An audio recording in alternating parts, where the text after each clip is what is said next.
All right, welcome everybody to the MIT COVID-19 Challenge. These are the final presentations for the Africa Challenge.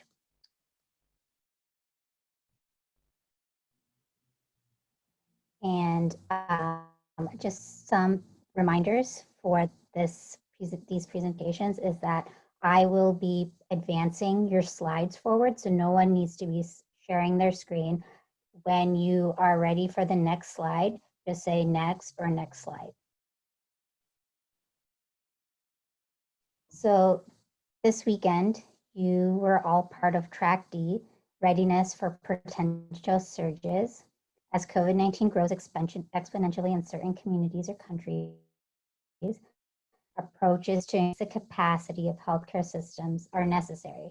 To date, countries around the world have repurposed locations not normally used for isolation and treatment to address surges in infection. These include conference venues and open field hospitals. What solutions are needed to ensure readiness in African countries during surge periods? These were all the questions you guys tackled this weekend. So first, I'm going to dive into the judging criteria, what they will be looking for in your presentations. They will be looking for how impactful your solution is. Does the solution solve an ongoing or anticipated problem? Is there a potential for widespread public health impact? Does it address the important challenge identified in the prompt? They will be looking for innovation. Does your team provide a convincing rationale for why their solution may work? And do they address significant technical issues relevant to the problem? Does the solution consider context, service delivery, and potential resource limitation? They'll be judging on the implementation of your solutions. Could the proof of concept, prototype, or preliminary vision be executed? Is it sustainable, viable, and feasible? Could the solution possibly be implemented by one of the teams or challenge partners? And lastly, they'll be judging on overall presentation style, how effective your presentation is, and does the team have a diversity of backgrounds that leads to credibility to the solutions proposed. So I am going to open up the floor to the judges to introduce themselves. First, we'll start with Elaine. Hello, everyone. My name is Elaine Chen. I'm a senior lecturer and entrepreneur in residence at the Martin Trust Center for MIT Entrepreneurship. We teach entrepreneurship, corporate entrepreneurship, and generally how to start ventures from the ground up. Good afternoon. I'm Jim Garrity. I'm a longtime biotechnology entrepreneur, executive, and investor. And I also serve on the board of a global health nonprofit that has been working in Africa called BioVentures for Global Health. It's a pleasure to be here with you. Hi, everyone. I'm Ramatoulaye Diallo Chagaya. I'm based in Dakar, Senegal, where I work for Orange, digital financial services, running a business, a mobile money business under the brand name Orange Money. Happy to be here. Hi, everybody. My name is Gilad Rosenzweig. I am the Executive Director of MIT DesignX, which is the venture accelerator of the School of Architecture and Planning. I myself am an architect and a planner, and I've worked with about 50 startups in the past 4 to 5 years.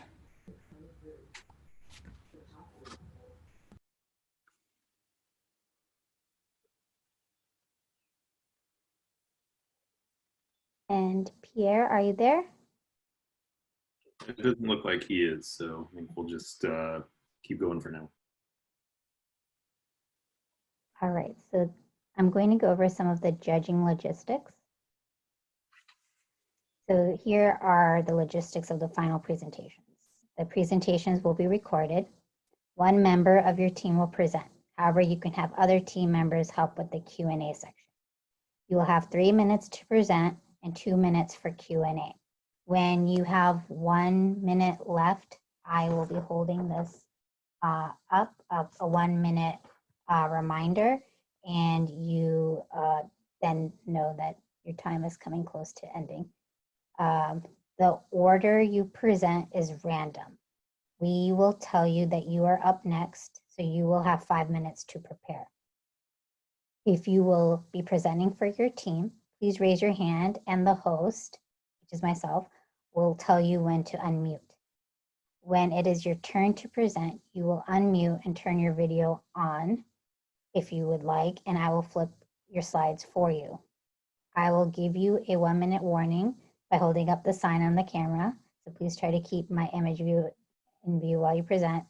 The judges will pick the winners per track.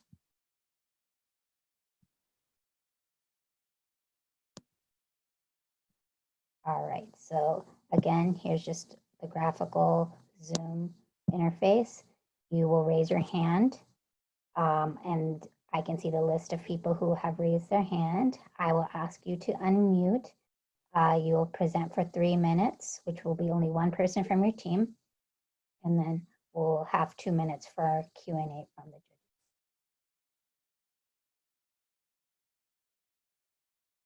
All right, so first up, we have Team D017, which is also named Team Hack. And then on deck should be COVID care. So you should prepare to be up next.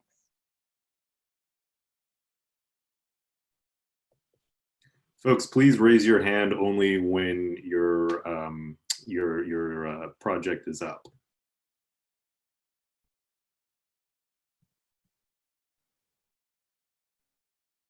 It should be me, Tai-Tong Lee, to present for Team Hack right now.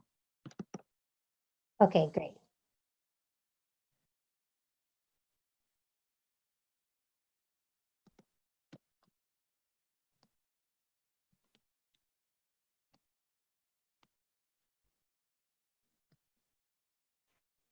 Hi, everyone. Hi, everyone. I invite you all to be inspired by the story of you next. Next. RU is part of the low-income population living in crowded environments, including slums all across Africa that are susceptible to high infection rates during COVID-19 surge. And this is largely due to lack of information and access to resource for first response. Next.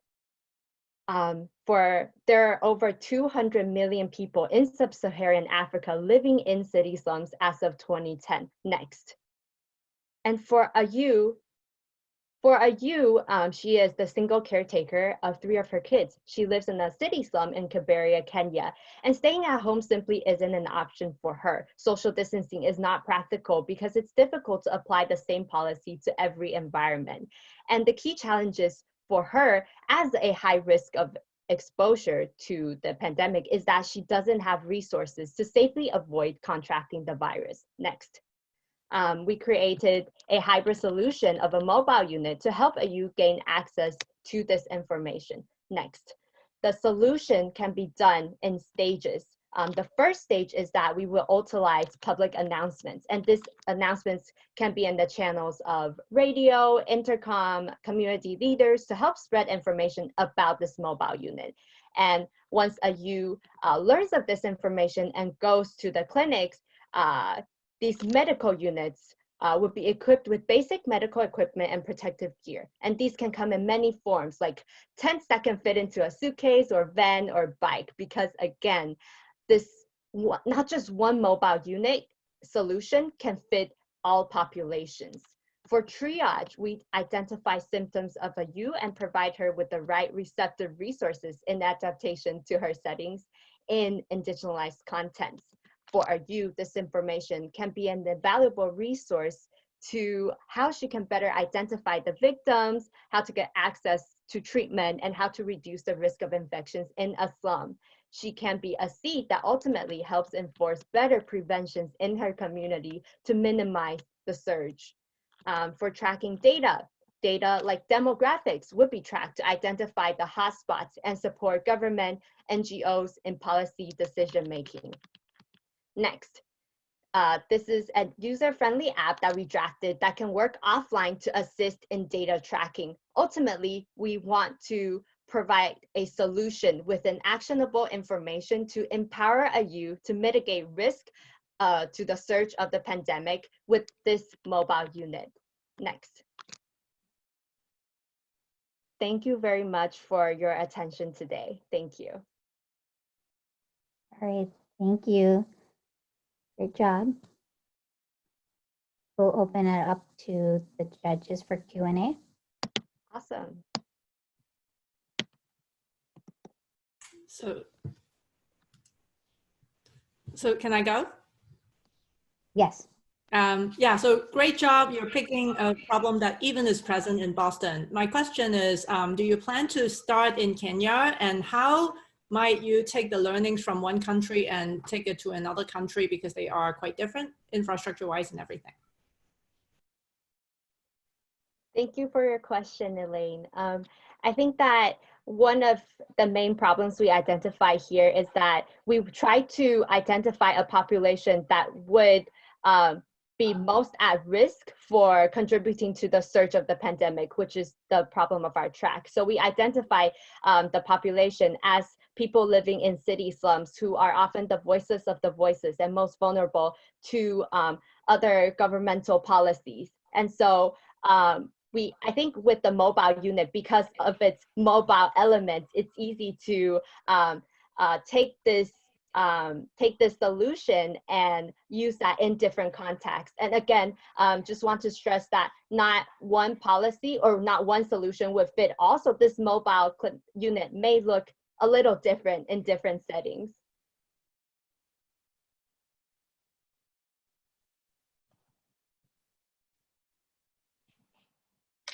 We have time for some more question and answer. Okay, Fatima Rama here. The mobile unit, you mentioned that it would take different forms, but how would it be staffed, given that there's already quite a bit of pressure on health workers? And then I'll just ask sort of a second quick question. The application, it wasn't quite clear to me who would be using it. I understand its purpose, but is it for IU? Right. Is it? Thank you, Rama.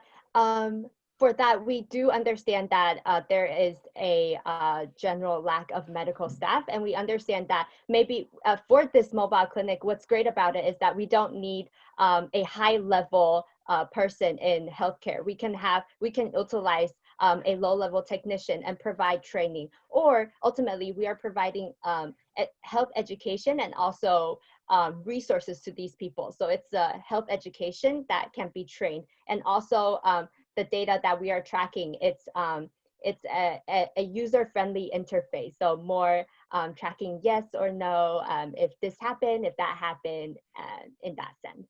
And I don't know if my teammates want to dip in and add more if they want to. Yes, if I can. Sure, go ahead quickly. Can you hear me? Sorry. Yes, go. Thank you for the opportunity. Very quickly, we are talking about a low budget unit, okay, to start. So as Lee said, we can use, we have this scenario in Angola where I am right now, and we are using the exact same procedure. We use local authorities as an institutional voice to help us.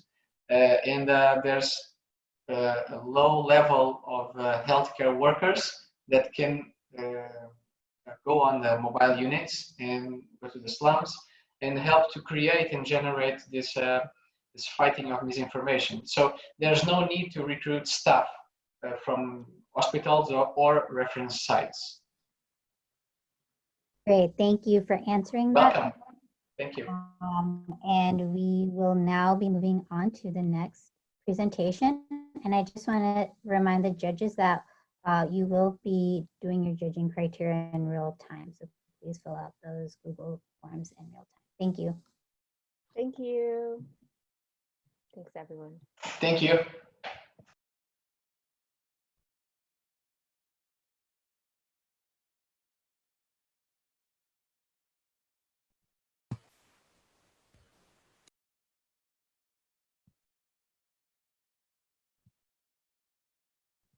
All right. So next up, we have Team COVID Care, and on deck, we will have Alpha Team.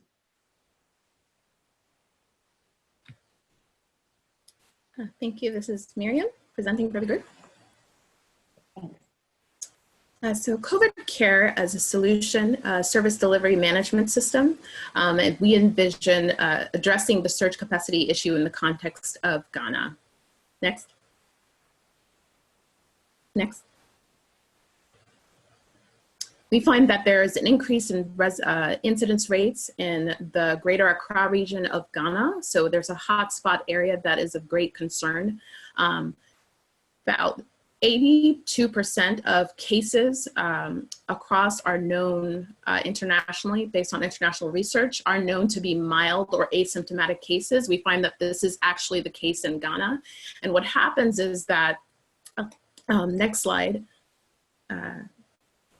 what happens is that a lot of times in these urban centers, in the case of the greater Accra region, 86% of the COVID-19 cases are actually located in this urban center.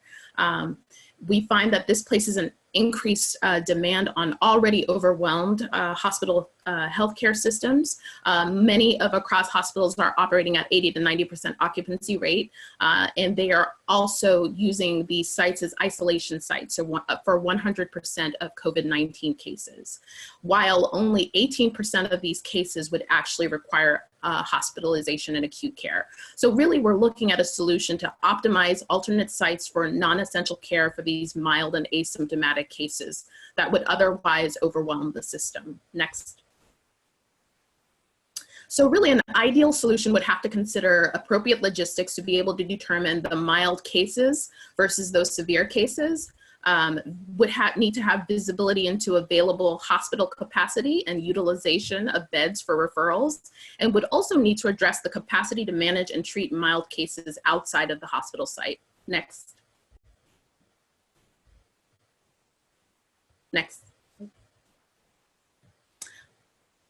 Sorry, skip the slide. Thank you. So we really are looking at a triage system, taking into consideration our first point of contact stakeholder as the pharmacist. This is often the first point of primary care for the Ghanaian patient.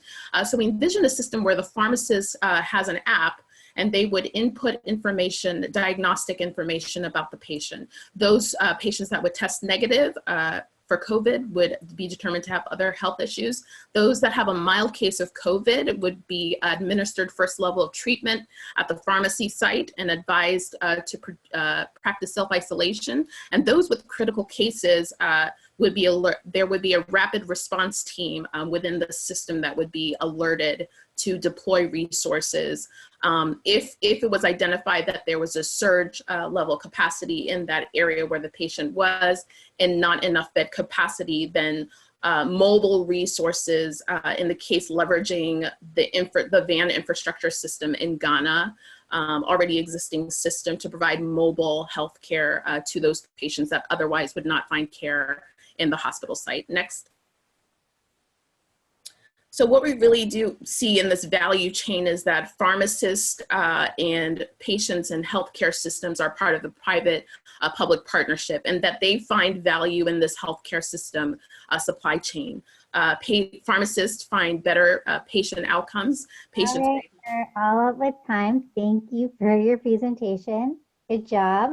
We are going to open it up to the judges now.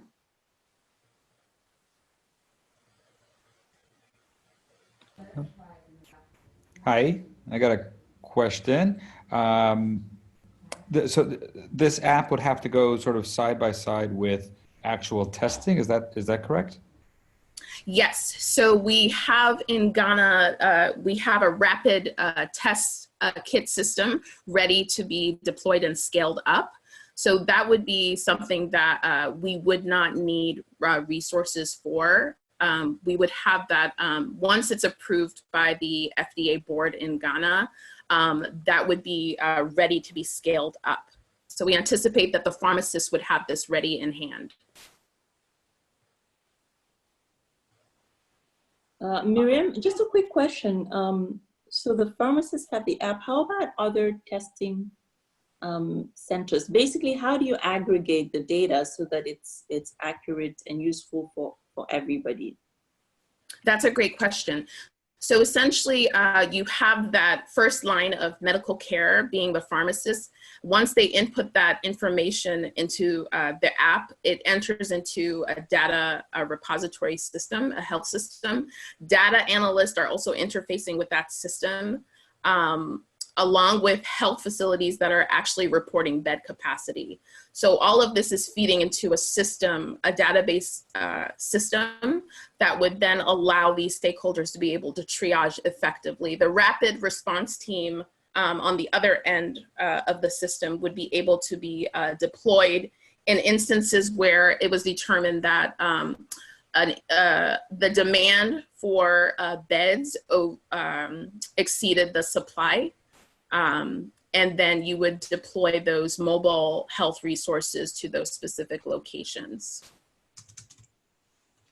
Quick question. There's 3 parts to your solution, one of which is like somewhere to manage and treat the mild cases. Can you speak quickly to that, please?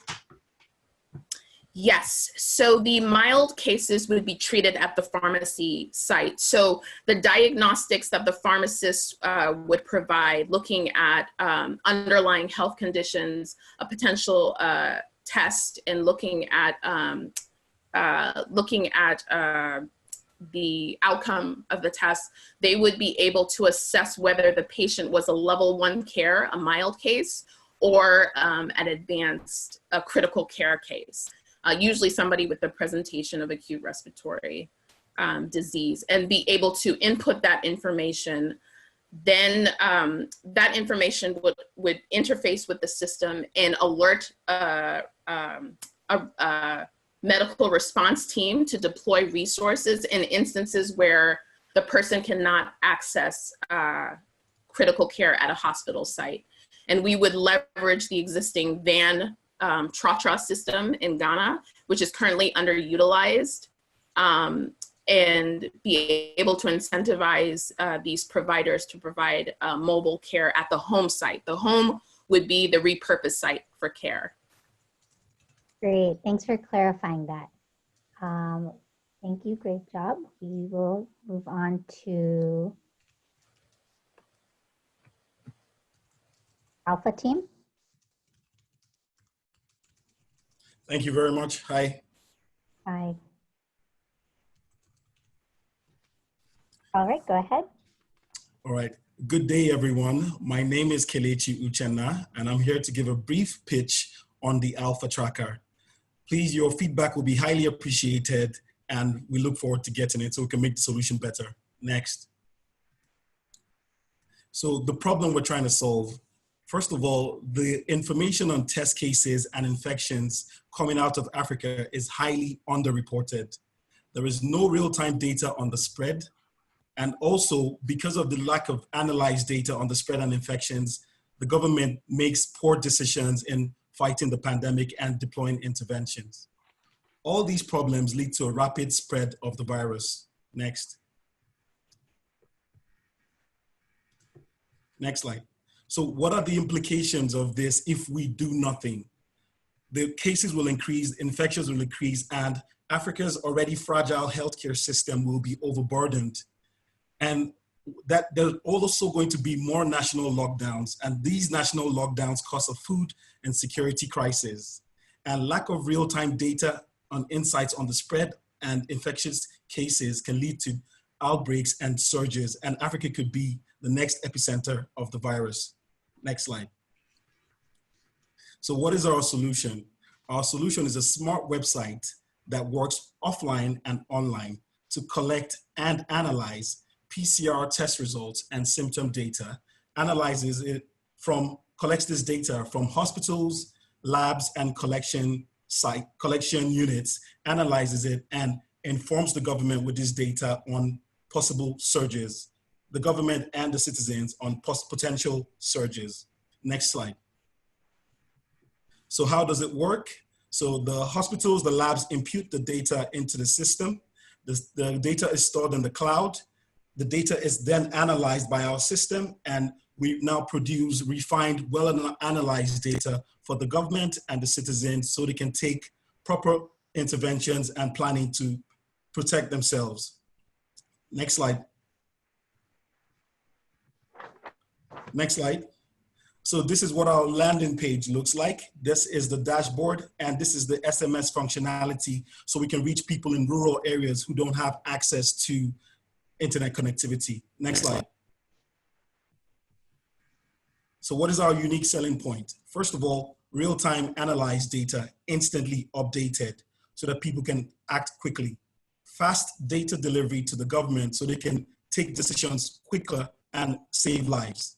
SMS functionality so we can reach people in rural areas who don't have access to internet connectivity, and solution-driven reports. We just don't want to tell the government about the threats and the dangers. We want to be able to give them solutions, deploy more isolation beds, ramp up testing in these areas because testing results have been lower in these areas over some certain amount of time. Next slide.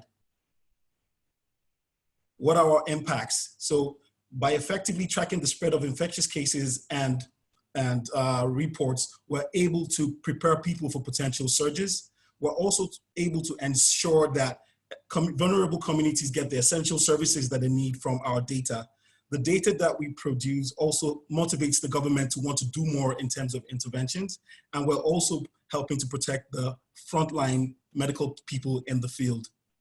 Next slide, please. All right, thanks, Kalechi. We're out of time. I'm going to open up the floor to the judges. Thank you. Thank you. Sorry, quick question. Which team number is this? Sorry.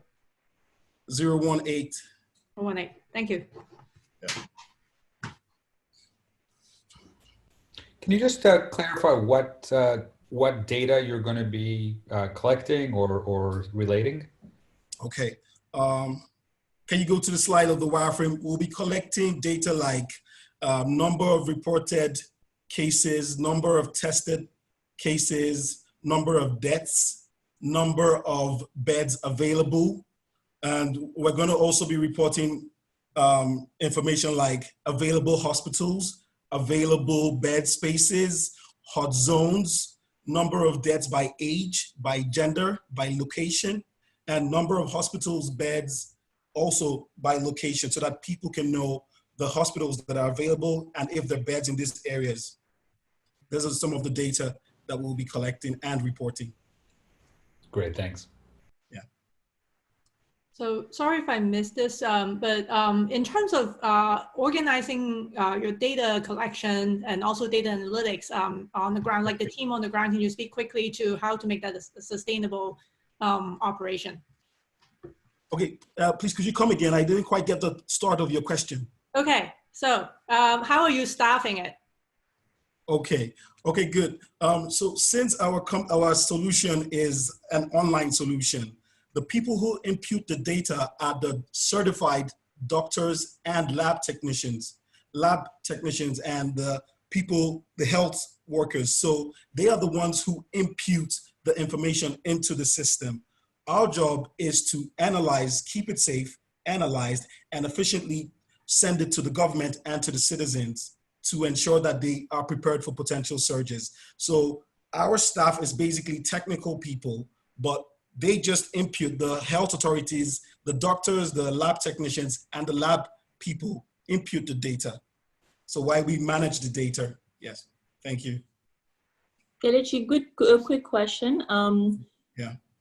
How do you quote unquote market this? So is this something that the government will have to ask its people, its health workers to use? How do you enter the market concretely in various countries? Yeah, thank you. That's a good question. So we know, obviously, we can't just walk up to the government and say, use this solution or we want you to use this. What we want to do is to do a simulation for the government and show how this data comes from the hospitals, is refined and well displayed and shown to them, and how it can help them take appropriate interventions. Once we do this and communicate this to them, we surely believe that they will be able to buy into the application. Being able to show them a good video that shows the simulation, data going in, refined, the information that's given to them, and the actions that they can take with this data, we believe we'll be able to buy them in with that simulation video. That's how we want to market ourselves. Great, thanks everyone. Team Alpha. Thank you. Right, next we have team 003. And on deck will be team Mancala. Fatima, could we literally have 30 seconds to score? I'm finding it a bit difficult to score, and then I inevitably miss the first slide or so and the team number. I don't know if the other judges are having issues. Sure, sure. Let's run on that.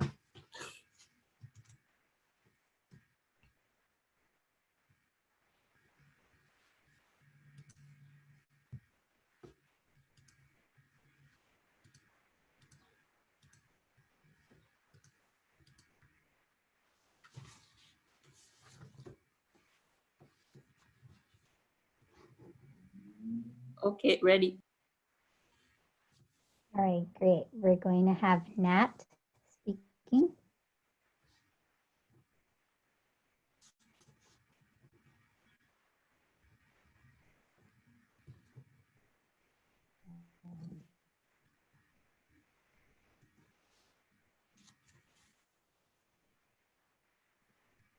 Okay. Go ahead. Good morning, everyone. I would like to present to you our idea called FARMERG. This is a model for a context-agnostic system to ensure readiness for the communities in Africa during a potential surge period. During a surge, in the absence of an intervention, more than 72% of people over 65 years old may die. Our solution is positioned to prevent such a situation. Next slide, please. The problem is that adults living in African communities with scarce resources and who do not have access to COVID-19 diagnostics will record high and mortality rates during a surge. Currently, most countries only have set up call centers to get information on suspected cases. This can overwhelm the response teams with the already low amount of resources possibly being expended on spurious information. Next slide, please. Our patient-centered approach to the solution leverages existing open source software for predictive analytics, which in our case is used for risk mapping, along with limited resource allocation and targeting, telemedicine, to enable community case surveillance data collection via an app, capacity building location pharmacies, who are potential first contacts for more than 66% of sick people. The novelty of this integration solution is in the role local pharmacies have to play in the COVID-19 response. An appendage solution is the purchase of low-cost UV air purifiers for communities as they build makeshift isolation centers and minimize risk of information for community volunteers who can potentially be involved in case management. Next slide, please. Pharmacies have been a part of the African community for generations. They're the most consulted and for many a first point of contact in the healthcare system. Pharmacies also have a wide reach in all parts of the society, from poor to wealthy and urban to rural areas. Hence, their number is much more significant in the hospitals. Next slide, please. We prioritize sustainability in the implementation model shown above to leverage existing institutions such as the participation of local pharmacies in carrying out screenings, the confirmation of suspected cases by establishing testing sites using data from our system, the active tracing of confirmed cases and subsequent follow-up for immediate isolation. The model is scalable and the actors that will operationalize the system can be found in most African contexts. The system is seamless and works this way. We have a web application, which is our main application. It is the control tower for data visibility, center of communication, and data storage.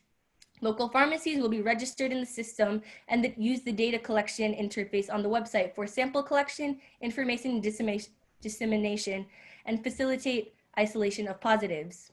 The customers or patients are a source of samples. Government body health facilities and labs collect the test samples, analyze them, then provide reports. Next slide, please. To incentivize the local pharmacies for the sustained use of the solution, there will be a section for advertisement, where we will most be able to provide data service to third parties with privacy as our topmost priority. We'll also enable pharmacy to sell products online, take some commission from it, and provide analytics service as a feature to third parties. Next slide. Thank you for your time and consideration. Thank you, Nat. So I have a question. I saw a reference to the use of a UV air purifier, but I didn't really hear it explained how that fit in. Could you expand on that a little further? Yes, and I think my teammates can elaborate more on that.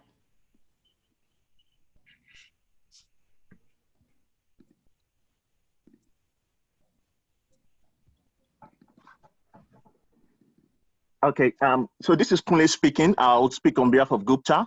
So this is an idea that Gupta had modeled, sort of a blueprint that uses ultraviolet lights to actually suction in air in an isolation center into a black box device and sort of filters the air, killing the viruses with the ultraviolet light, and of course emitting the free virus-free air back into the isolation center in the community. This minimizes the chances of community workers in the community actually getting infected while managing the positives in the community. Thank you. That seems very interesting. Thank you. Also, we have a design of the prototype also, and it is at a proof of concept stage also.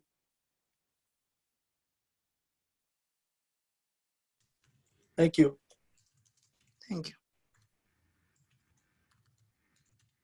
Any other questions from the judges? So similar to Jim, I'm intrigued by the UV light purifier, because if something like that is possible, then it seems like there would be a lot of activity. Can you talk a little bit more about the science behind that?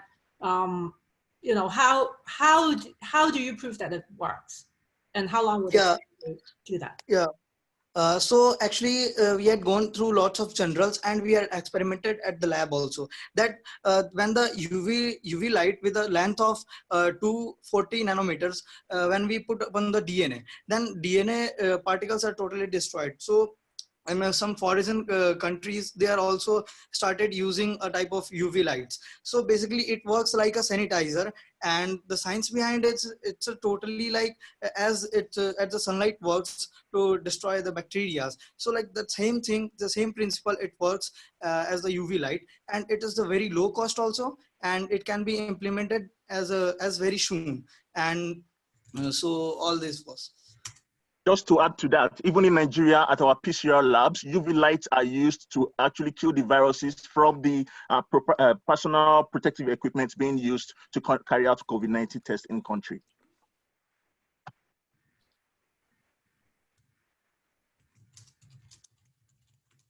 Great, thanks for your... Go ahead. So, well, we also a prototype also, which is at a working stage, and we are developed at our lab. So.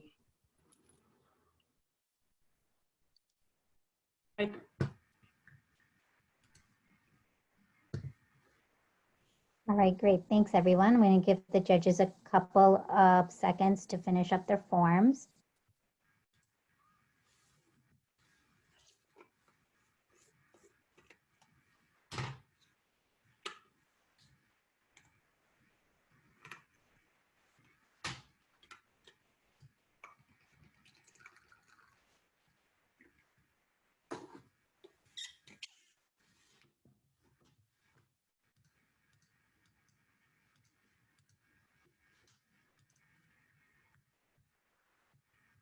So up next, we have Team Mancala, and on deck is Team Pop Pure.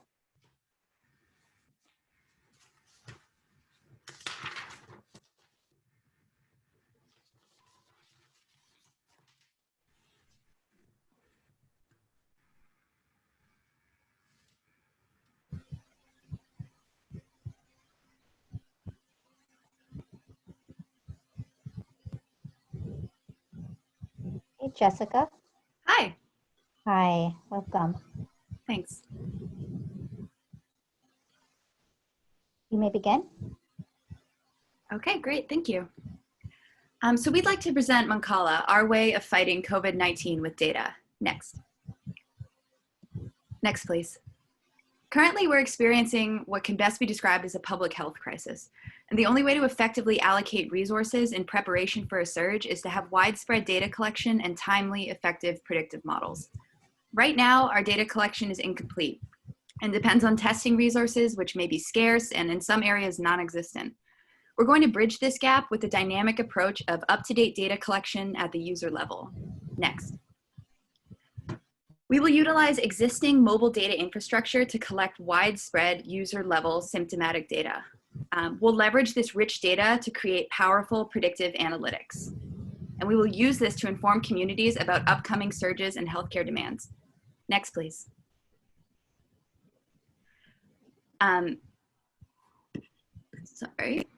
We're making this possible by utilizing existing mobile service infrastructure. Right now, we see 80% mobile phone adoption in Africa and 87% in Nigeria.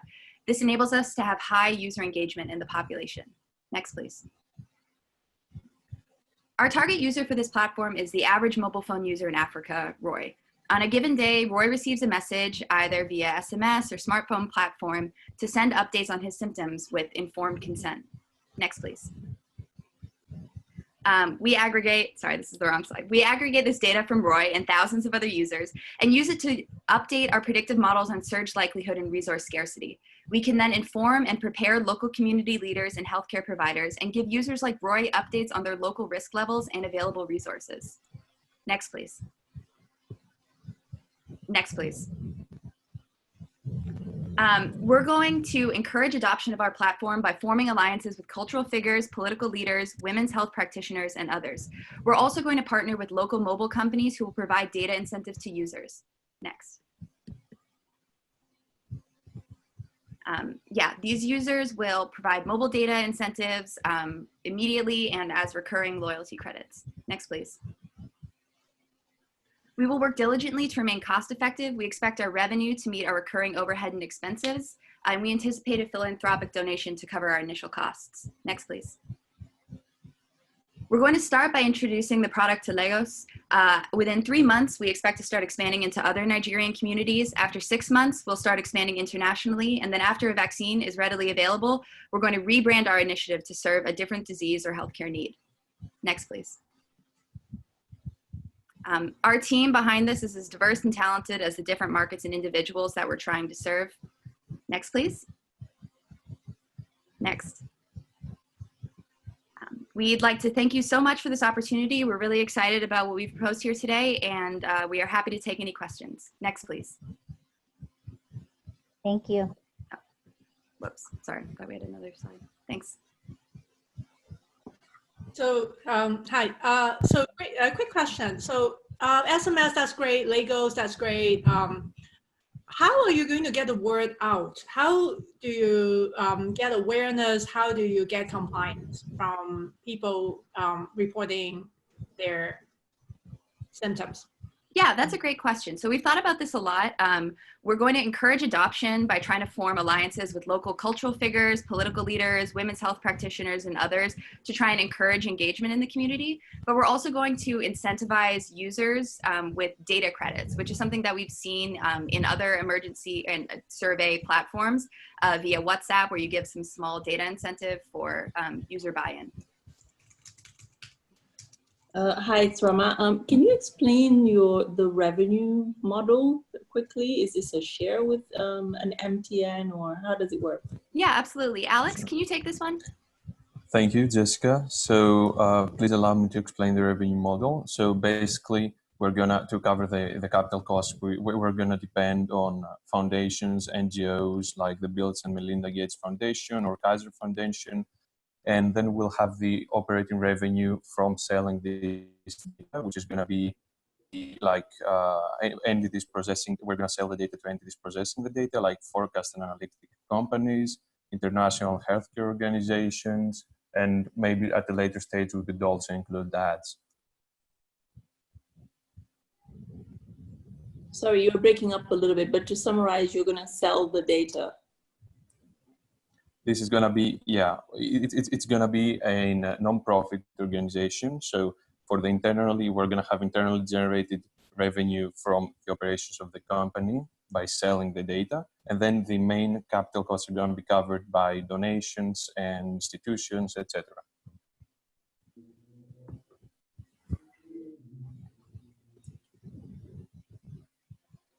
Thank you. Any other questions from the judges?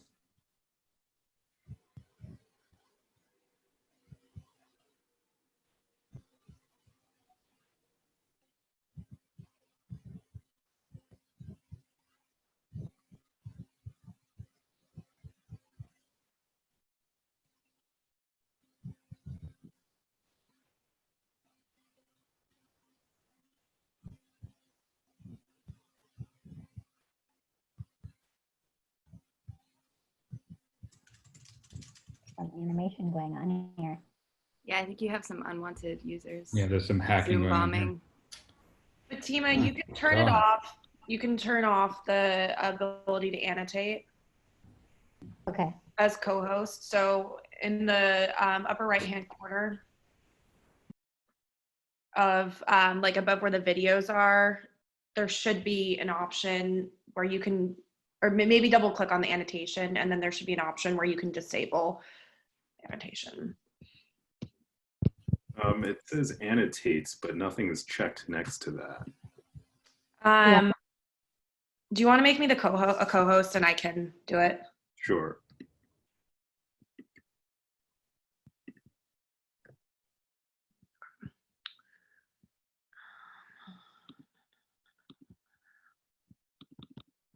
Where's the annotate?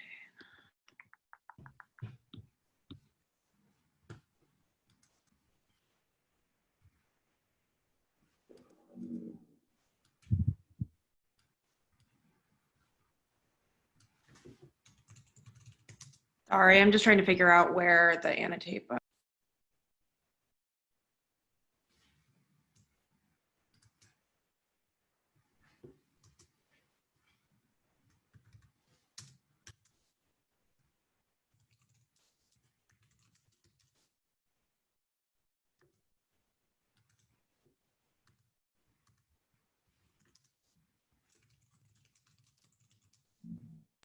Fatima, who has the presentation? Who's seen it? I do. Let's stop sharing the screen for a second. Okay.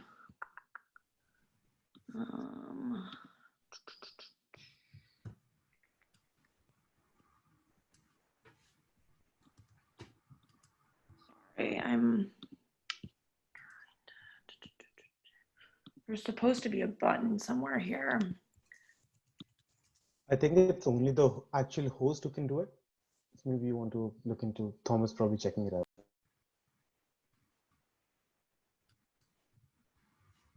Yeah, I don't see In the participants tab, you should see a button called More. Maybe try and explore that. Yeah, there's nothing about annotations there.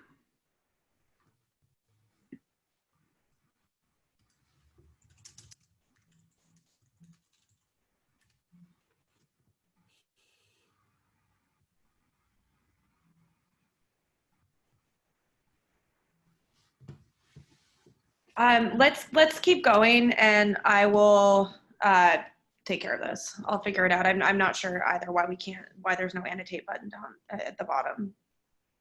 I think the person is Sunny.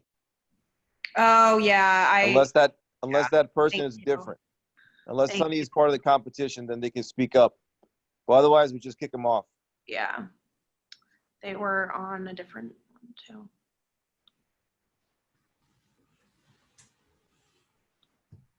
You could also secure the meeting and prevent any new attendees. Okay. Okay, let's get going. And happens again, we'll figure it out. Sorry about that.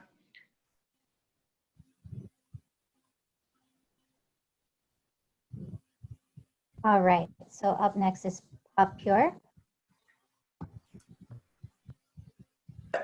Hello. Hello. And then on deck is Team 6. All right, can y'all see me all right? Can you hear me? Yes. All right, sounds good. Okay, let's start now. Hi, we are Papure, a team created by Johns Hopkins undergrads. Next slide. My name is Josh, and these are my team members, Sneha, Hannah, and Sanjana. Our areas of expertise are extensive and diverse, ranging from CADing, prototyping, to business development, to engineering, to scientific analysis. Next. We have engineered a PAPR system line for easy and accessible high-quality protection from SARS-CoV-2 and other airborne pathogens, especially in the case that African hospitals must combat surges of highly infectious patients. Next. PAPRs create a positive pressure environment, protecting healthcare providers better than N95s while also avoiding respiratory fatigue. Additionally, they are easily sterilizable and thus reusable. Next. However, PAPRs are expensive and lack component interchangeability, making them inaccessible to many hospitals, especially in Africa. Our device addresses these issues through its simplified, cheap, and rapidly producible design. Next. Our design consists of a central body strapped to the user's hip, utilizing a compressor fan to pull purified air through 2 mounted filters and push it into a customizable hose adapter for the healthcare provider's mask setup. Unlike standard issue PAPRs, our solution utilizes very accessible hobby motors to spin the fan, powered by either 4 AA batteries or 4 9-volt batteries, both of which may be rechargeable, connected to a motor via shaped aluminum foil wiring. Next. In addition to some sealing tape, these 2 easily available components represent the only non-3D printed parts. The device's customizability allows for interoperability with existing masks, filters, and hosing, while also allowing the users to produce and implement their own or ones that we've developed. Next. What makes our idea truly unique, accessible, and feasible is that we draw on a lot of existing technology. As you can see, our design is simple and easy to construct. Next. In terms of implementability, our prototype is highly scalable. We've achieved this by using equipment hospitals already have and by making the construction process as simple as possible using 3D printing. Another major benefit to our product is the price difference. Papier is 10 times cheaper than the current PAPR system, and properly stocking enough N95s can cost almost twice as much as our product. Next. To make our technology a reality, we're going to evaluate in laboratory clinical settings, gain regulatory approval in African nations and countries, as well as reach out to African hospitals directly to inform them about our product and gauge their interest. During this process, we also hope to partner with a motor company to ship the components directly to the interested medical centers and begin widespread distribution of our printing plan for immediate use and implementation. We believe PAPR can be a game changer in the lives of African healthcare workers, and we cannot do that without your help. Next. Thank you. Thank you, Team PAPR. I'm going to open up the stage to the judges. So, hi. So I'm a hardware person. So I'm tempted to ask you hardware questions, but I'm not. I'm going to ask you, what are the options? So you outlined an expensive option and an N95. Is that everything that you see on the ground? Which country are you starting with? So can you kind of talk a little bit about implementation plan? Definitely, of course. And space. So South Africa currently has one of the highest density of 3D printers, though it would make sense for us to start in Africa there. However, we've already started the regulatory process here in the United States by contacting with NIOSH. Sorry, I didn't make myself clear. The question is not how you make it. The question is, what are doctors doing? What are healthcare providers using other than the high end and the N95? Is there anything in between? Great question. Of course, there are regular surgical masks. There's a myriad of different mask varieties. In Africa specifically, there are some locations that don't have proper masks. There are some users that are wearing normal surgical masks. Problem with that is that a surgical mask doesn't filter air like an N95 does. It more so redirects air. N95s are effective, and they are using those in certain parts of Africa, such as some of the more urban South African populations. However, in such high density ICUs and such, the viral load means that even a small crack in an N95 mask can render the person at risk for catching the virus. Thus, a design like ours very much eliminates that using a positive pressure system. But there are definitely many types of masks being used at the moment. Right, and just to add on to that, in countries in Africa, this is an especially dangerous situation because if one healthcare provider contracts the virus, the R naught value is much higher than it would be in more developed countries. Therefore, we see something like a PAPR, or basically we would like to equip the healthcare providers with the gold standard of personal protective equipment, especially in countries where a high viral load can lead to such, disastrous consequences. Exactly, in an easy and accessible way, as well as rapidly being able to be rolled out extremely rapidly. So if we have time for one more question, I would ask, there are many factories in the United States that are shut down for obvious economic reasons that are looking to repurpose production to COVID-related safety equipment. Have you talked with any or considered talking to any factories like that to explore the feasibility of using their capacity to make these? Great question. We've contacted a couple, and we're trying to do more we've contacted, I believe, 3M just for looking at their experience and guidance. We've looked at Tesla as well as GE Healthcare, who have experience in the field. Another, I guess, one of the cornerstones of our technology is the fact that it is 3D printable. So you don't need a distribution and supply line to get the product out like you would, with normal products. But there are components we would need, like the batteries and motors. So we have contacted some motor and battery supply companies to be able to supply those, as well as normal manufacturing distribution companies that would be able to possibly injection mold the device as well, due to the fact that the design itself is very easy to make and has a lot of advantages over regular injection molded papers, even though the device in its current state is 3D printed. Okay, thank you. Thank you. All right, thanks everyone. Can you just remind me the team number of this team? Sorry. I believe we're Team Papier D046. Okay, thank you. Thank you. Great presentation, thank you.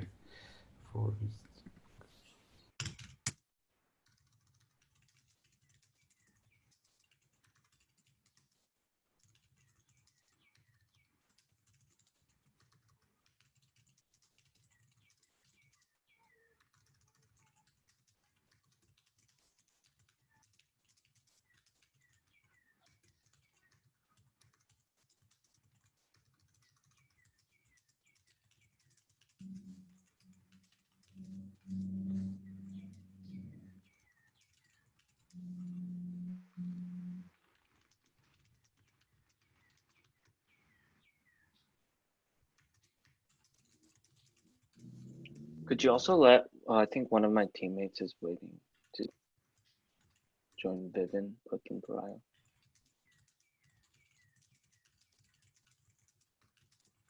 What's their name? Vivin, V-I-V-E-N, Puthenparaya.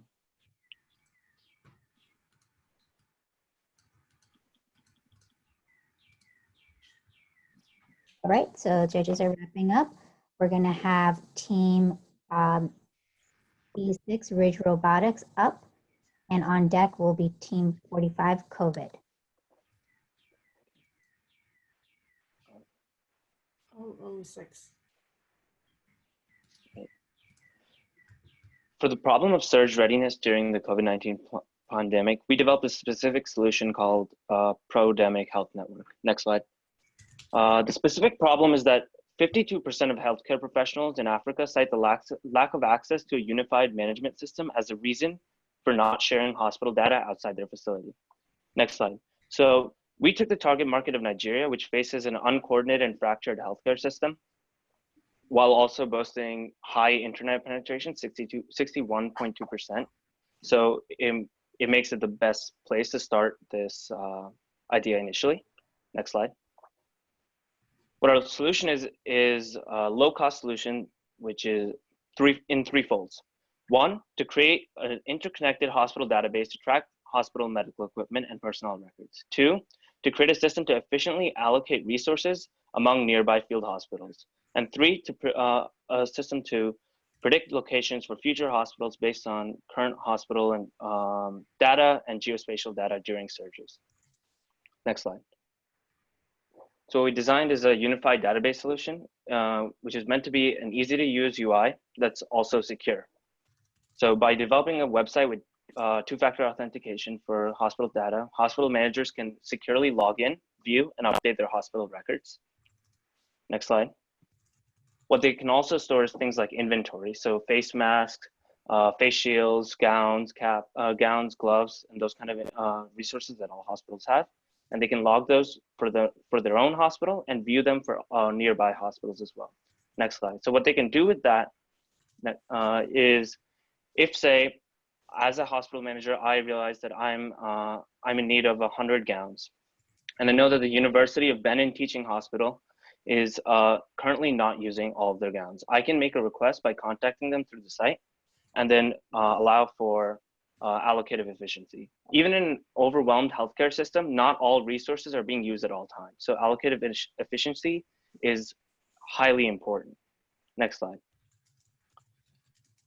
So the other facet to this is a predictive model. We can use the data that we collect from this database, as well as data on existing coronavirus outbreaks, such as we modeled a ML model based off of the coronavirus outbreaks in the United States. Next slide, using risk factors like population density, average, median age, median income, things like that, to come up with a model to predict the likelihood of a surge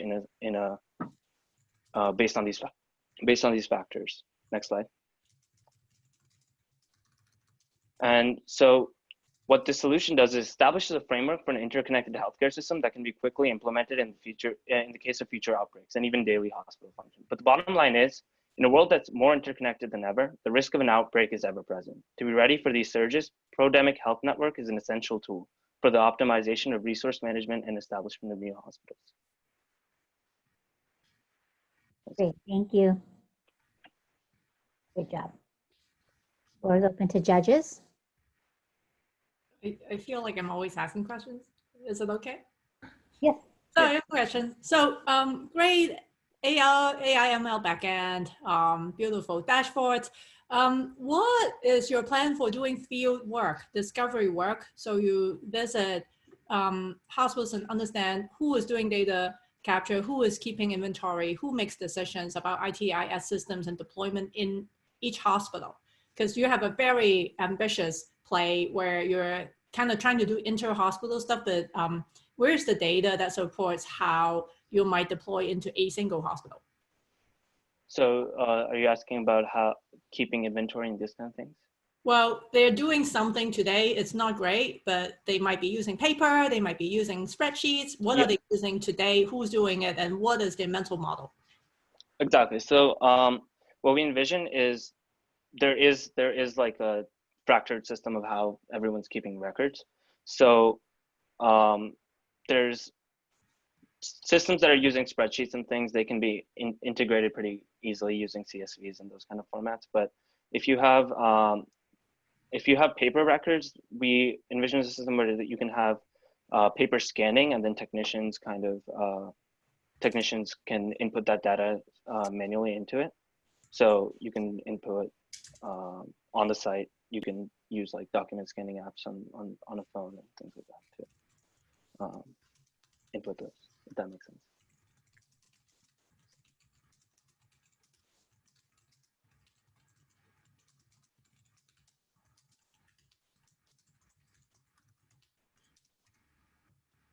Any other questions?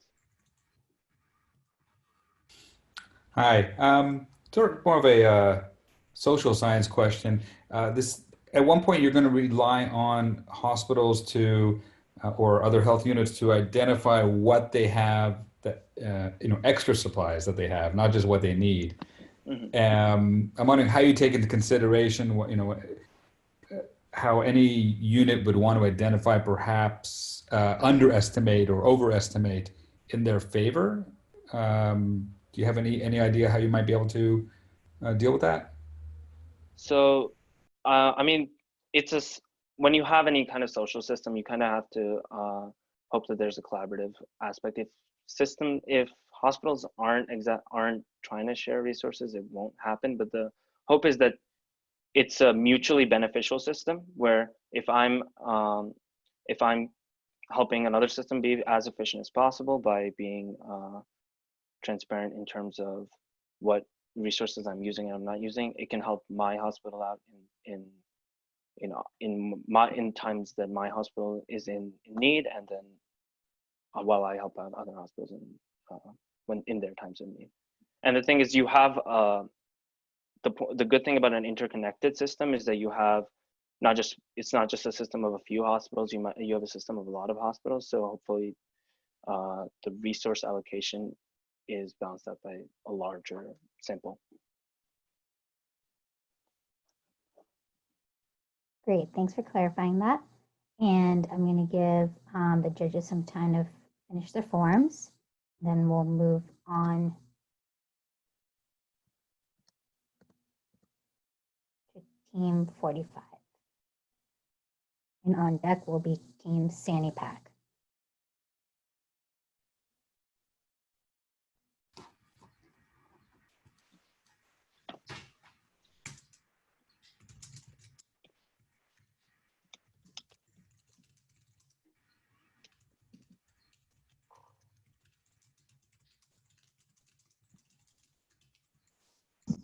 Hello, sorry to interrupt. My teammate, Cecilia Olivetti is her name. She's trying to get into the room after losing connectivity. Could you let her in?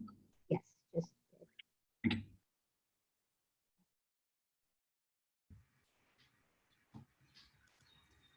This is 045, right?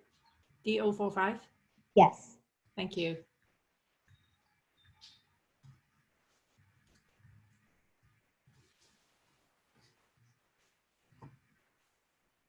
All right. Team COVID, you may begin.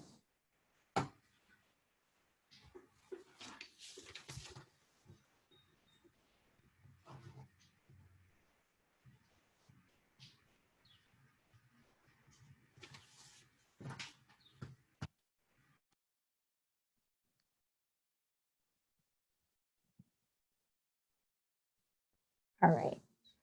Team COVID.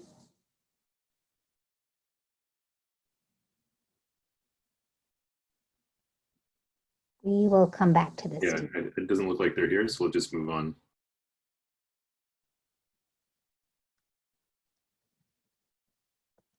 All right, so Team Sandy Pack.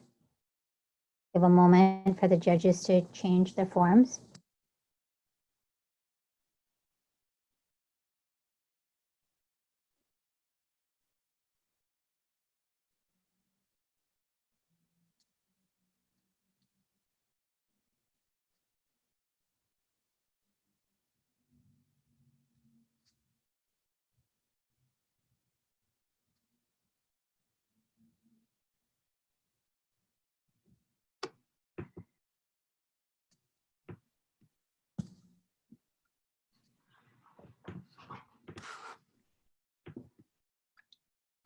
Okay, Lena, you can start. I just want to make sure you can see and hear me all right. Yes. Okay, perfect. Hi everyone, my name is Lena Ibrahim and today I'm presenting SaniPack, a portable N95 mask sanitizer. I'm also a proud alumna of MIT where I completed my master's in mechanical engineering, so I'm excited to be here. Next slide, please. My colleagues and I are all MD and MD PhD students at the University of Pennsylvania, and we have more than 20 years of collective innovation experience in medical devices. Next. So let's frame our problem. Next slide, please. In the context of a virus 10 times deadlier than the flu, providers lack fast and reliable access to clean N95 masks. Next. N95s are single use and there is a worldwide shortage. Previous pandemics have shown that accelerating supply chain production cannot meet these demands during surges. Next. So for a moment, let's travel to Rwanda. I want us to try to put ourselves in the shoes of Felipe Kayibanda, who has been a nurse in Rwanda for 13 years. Next slide. In a world where providers may be given one N95 mask to use for up to a month, many store their masks in paper bags with no means of sterilization. In his words, healthcare workers are being infected by the virus, and to stay safe, they need to be well equipped. Next slide, please. And throughout the world, we have seen progress on this front. We've seen a rapid increase in large-scale devices to clean N95s. Next. However, sometimes costing as much as $70,000 US, these mass PPE sterilization devices are expensive and impractical for low-resource African countries and for providers like Kayibanda. Next. How might we give providers an inexpensive, personal, and portable way to sanitize their N95s? Next slide. And next slide again. Our solution is SaniPack, a portable, battery-powered UV N95 sterilizer. Our device is a UV pouch that can be attached to a provider's waistband that results in a 3-log reduction in viral particles in 15 minutes. Next slide. With a rechargeable battery that lasts 1 day of shift, SaniPack is personal and portable. And while this is hard to come across in a 3-minute pitch, SaniPack is also based on scientific literature and will be thoroughly validated. Using generous safety factors and numbers from the NIH and Occupational Health and Safety, our UVC levels can kill 99% of coronavirus in 15 minutes and can be applied to one mask safely up to 50 times. It's already been shown that UVC can decontaminate PPE without damaging its integrity. Our solution now does this portably and in low resource settings. Next. We've chosen Rwanda as a starting location to roll out our device and for a number of reasons. Next. Firstly, Rwanda had an early and effective response to the outbreak and can thus be a powerful potential role model for neighboring countries. Rwanda is a small country. All COVID patients are seen in 5 hospitals, so we can have a targeted approach. And lastly, Rwanda received $14 million from the World Bank for the emergency COVID response this month. Next. Briefly, here's a timeline for the coming weeks. We've partnered with the lab at Penn State to test and validate our device. Next, we hope to work with Fab Lab Rwanda for local assembly and prioritize leverage with local manufacturers to minimize imports and reduce costs. Next. For implementation, we plan to connect the Rwandan Biomedical Center through the contacts of our mentors in this challenge. We hope that with your support, we can use Rwanda as a publishable pilot that can then be expanded to other African countries. Next. And lastly, we want to say thank you. We would be immensely grateful for your support as we do our part to keep healthcare providers safe. Thank you for listening, and we're happy to take questions. Thanks, Team Sandy Pack. Floor is open to judges. Lena, what is your regulatory pathway for Rwanda? Yeah, that's a really good question. And we actually just had a meeting last night with one of the mentors provided by this challenge. So there is a regulatory body in Rwanda, and we are contacting, we have a contact with the Rwandan Biomedical Center, and really hope to move from there to follow the protocols that are in place for us to get in place there. So that's next on our agenda. We haven't been able to get direct contact, obviously, yet with a regulatory process, but that is very much first on our agenda for things to do and how to get implemented and rolled out there. Thanks. So I have a question. As you know well, there are different levels of kind of evidence-based demonstrations of different scientific principles. Can you tell us how high on the scale of evidence-based validation would you say the validation for the UV light disinfection of that 95% level is today? Yeah, I think it's quite high.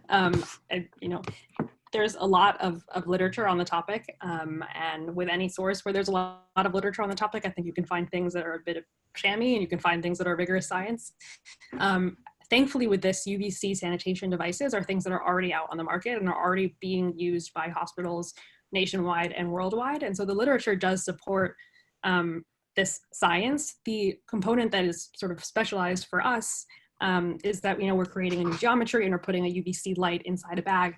And so that's where our testing with Penn State comes into play to make sure that, yes, we have the support of the literature that's been done by other labs, but we're also going to be doing things in different conditions, with a different diode. There's going to be specifics that we need to validate to get the trust of our consumers and healthcare providers.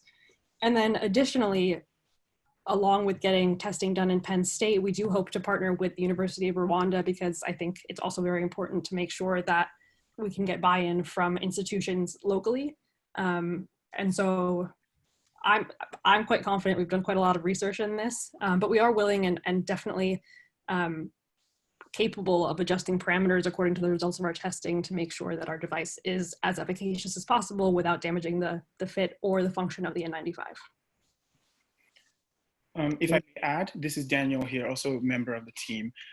In addition to that, a previous paper in 2011 has already published the efficacy of UVC on being able to sterilize N95 masks using the MS2 bacteriophage virus as an example. And that virus actually has up to 10 times resistance to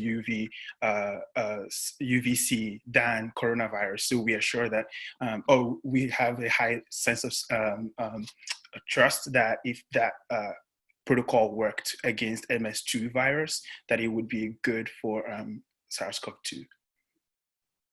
And also, just to chime in again, in light of the number of hospitals and sort of makeshift clinical settings that are using UVC, the FDA actually released sort of a explanatory document with their recommendations on the levels of UVC that would be needed to kill coronavirus.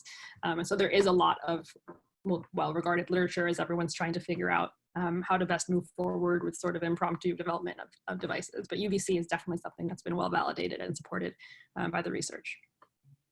Well, that's a question if we may be out of time, but and it may be beyond the scope of this call, but have you done any thinking about whether there might be any IP that might prevent you from going forward with this program?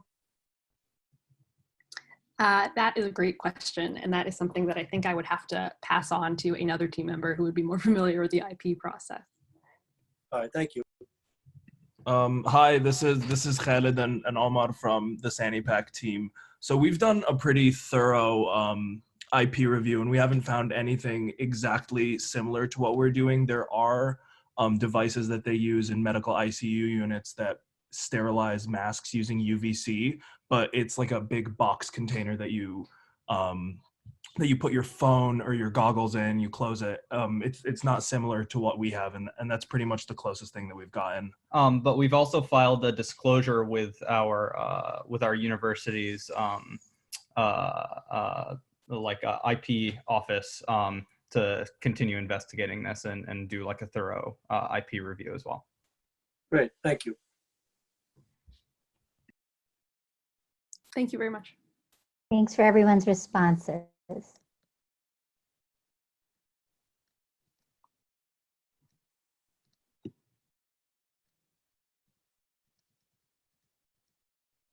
All right, so next up we have Team 15, pint-sized bench warmers, and on deck is Team D7. Awesome. Can you hear me? Yes. Awesome. Good afternoon, everyone. We're the pint-sized bench warmers, and we are presenting PHI, our patient health intelligence tool. Next. Here's our fabulous team. Next. Currently, the world as we know it has changed. In a span of weeks, nations and continents have been hit, and they've been hit hard. Africa, thankfully, has not witnessed a devastating surge so far. However, there's a need for them to be prepared. Research estimates indicate that Africa could see 300,000 deaths in the best case scenario. Let that sink in for a moment. To give perspective, in Sierra Leone alone, there are 200 doctors for 7 million residents. Many countries are turning towards makeshift hospitals to combat the pandemic. With makeshift hospitals, doctors are often overworked. What if a patient who could have been saved falls through the cracks? What if that patient was the breadwinner for the family? God forbid. But what if it was someone in your family? Next. Makeshift hospitals in China were set up to manage mild to moderate cases of COVID. Lack of resources to monitor patients, coupled with overworked frontline warriors, spells disaster. Currently, medical professionals spend a significant amount of time doing redundant tasks. Our team hypothesized that reducing a duplication of tasks can not only improve physician efficiency, but also reduce their decision-making burden. Next. In speaking with medical experts from Ghana, Nigeria, UK, and the US, we have identified a need for rapidly deployable solutions, which allows them to prioritize patients effectively during a surge. Next. The biggest problems are often solved with the simplest solutions. Our team presents PHI, a comprehensive open source, rapidly deployable tool that assists health teams to better monitor patients. PHI uses a hybrid model and incorporates both a physical and a digital system that work independently. PHI identifies common steps in the patient management protocol and color codes it to indicate progress or deterioration. Next. The color coding helps the health team quickly identify various stages in the patient management protocol. Next. Let's look at an example. A healthcare worker identifies that the oxygen saturation is 90%. The patient needs to be transferred to a better equipped center. The patient's bed is flagged red. Immediately, the physician and the transfer team knows which patient needs to be transferred. Next. With the digital integration, the health team will get seamless information about the patient status. Initially, we plan to pilot this program in Lagos, Nigeria, because of the population size. With rapid iteration, we aim for an eventual universal rollout. Our product will reduce the burden on the health team and improve patient outcomes. Next. We invite you to join our journey. We look forward to your questions. Thank you. Thank you. Good job. Floor is open to judges.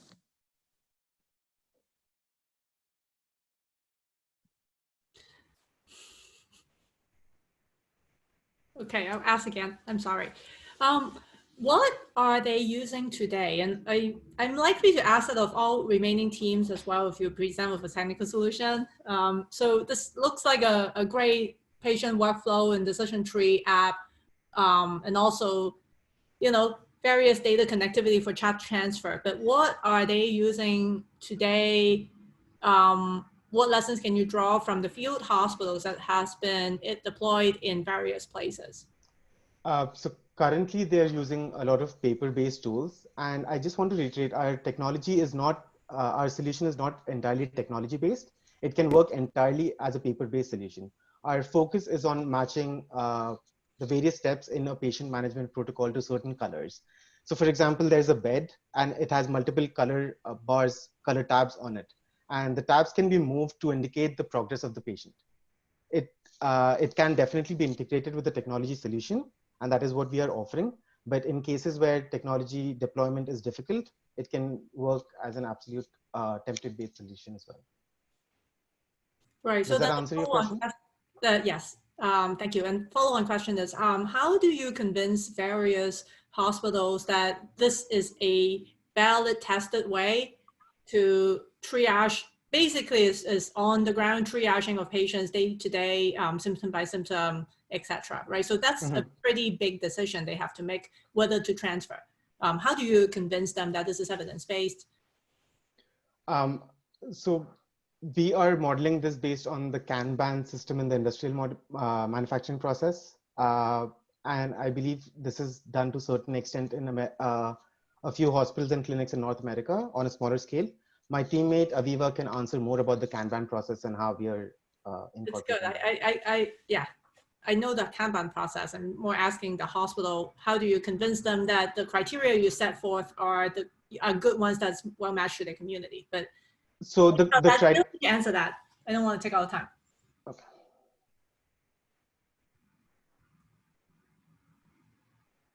Rama here, just to piggyback on Elaine's question, I think this is also a generic question I'll ask probably of everybody's. How do you quote unquote market? Where do you start? How do you get that first hospital or Ministry of Health in, whether it's Nigeria or Rwanda? How do you begin?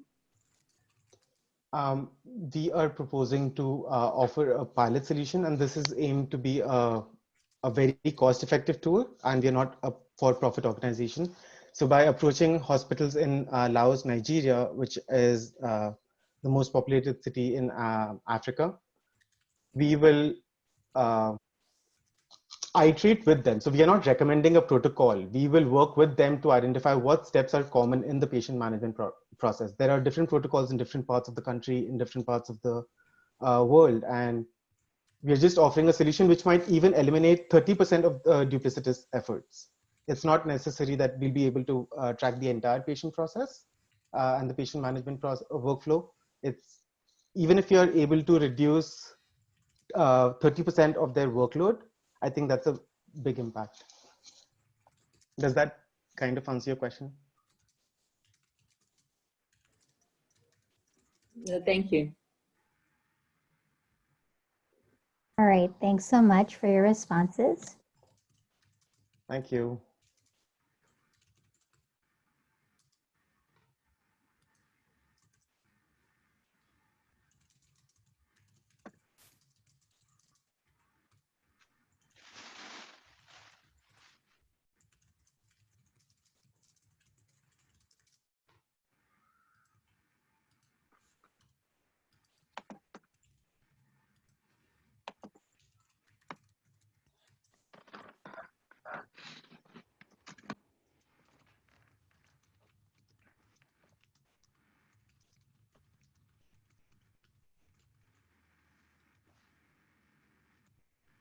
Next, we have Team 7 up, and on deck is Team 11, Dynamic Surge Modeling.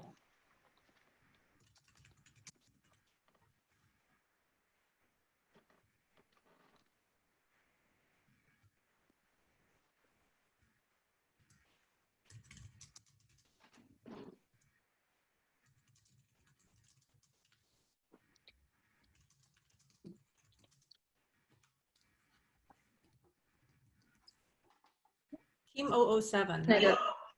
Yeah, can I go ahead and start? Yes, go ahead. All right. Thank you so much for this opportunity to tell you about the Moyo bag, which will equip and empower community health workers. Next. Next. Africa, as we know, is preparing for a surge of coronavirus cases, and existing health systems are just not prepared for that. Next. So we want to feature the community health worker as an untapped resource for preparing for this surge. Let me introduce you to Sarah. Sarah lives in Malawi, one of the most under-resourced and highest populated countries on the continent. Sarah has less than a high school education, lives on less than $2 per day, and lives among the people that she serves. and has helped them with things like malaria. But when she went to a coronavirus training with the local government, it left her with some questions about what she could do to help her community as this surge comes. Next. Next. So our question is, what can community health workers like Sarah do to fight coronavirus? What do they need? And they need the same thing that everyone needs. They need protective equipment. They need sanitation solutions. They need sustainable strategies for prevention and triage training. The trouble is where Sarah is in central Malawi, the government hospital has 40 masks for 700 workers. Some places donate buckets for hand washing, but there's definitely not enough for everyone, and it's not going to go through the whole pandemic. Next. No.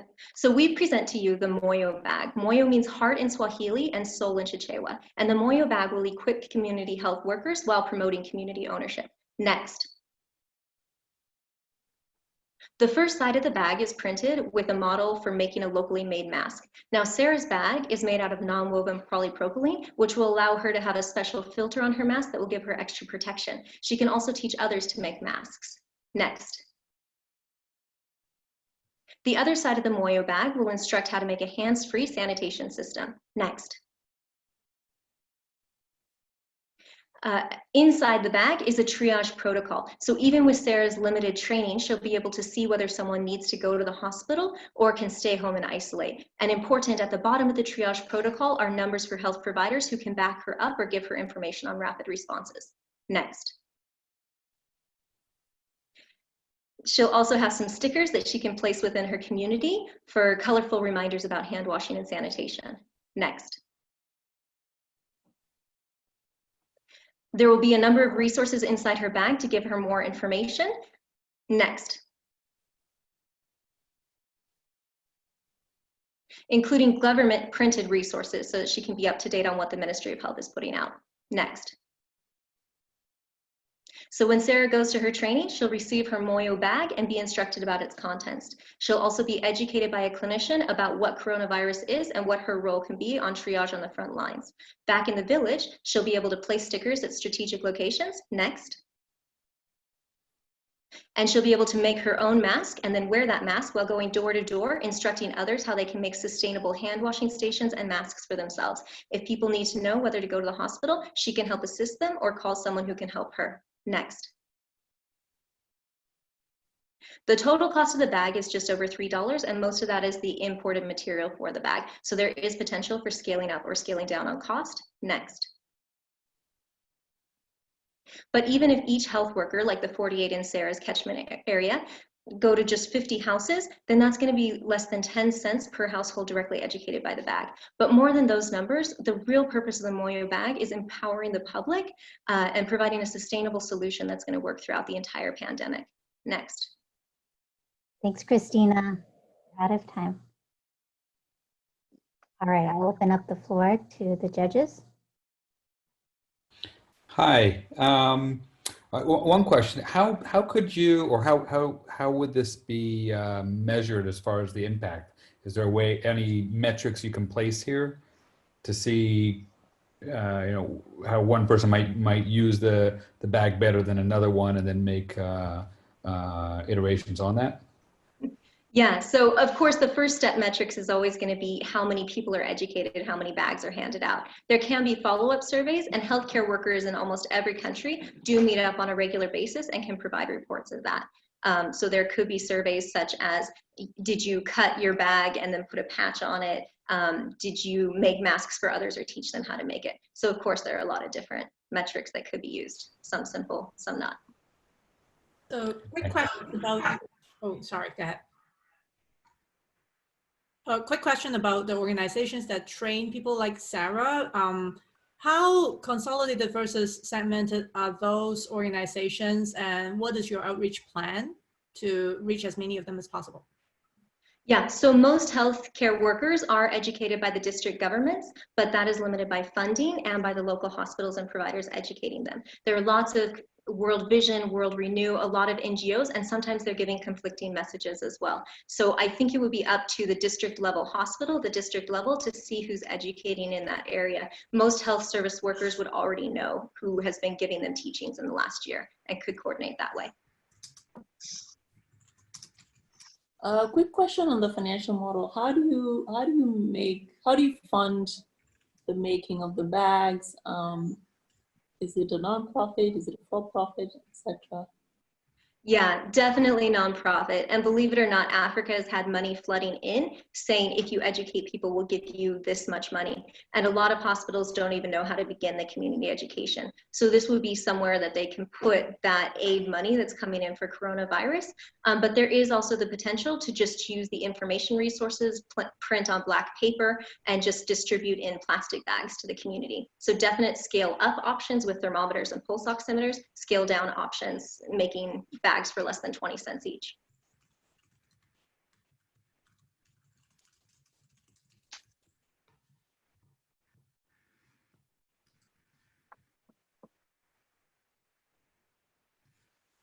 All right, thanks, Christine. Thanks for everyone's response. Sorry, what is the team number again? Sorry. 007. 007. Thank you. Thank you.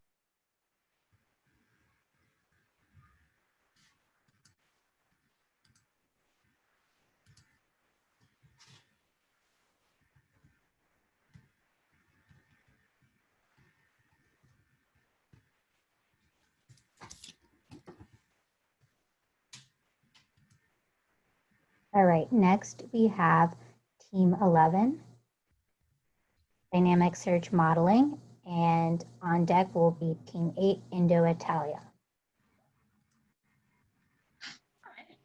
Hello, good afternoon. Next. As many African countries stand on the brink of an explosive surge in coronavirus cases, many public healthcare workers like Kenya head nurse Ms. Sarah Masop find themselves without the medical resources to meet the sudden increase in cases. Next. So, this exponential growth in coronavirus cases is a profound problem, and specifically, there's been a 7% exponential increase in daily cases, far exceeding the number of new recoveries. Next. Therefore, to meet this constantly changing and dynamic problem, we propose a dynamic solution, an indicator of relative risk that can help policymakers prioritize the allocation of medical resources to address surges before they happen. Next. Specifically, we propose a machine learning framework that takes into account the number of cases a country has, medical resources available, hospital bed counts, population data, to essentially forecast over a flexible time horizon the risk relative to other countries on the continent of having a significant surge. Next. We chose to use neural networks to address this problem because, given that it is complex and influenced by a large number of variables, the nonlinear solutions provided by a neural network seemed really appropriate.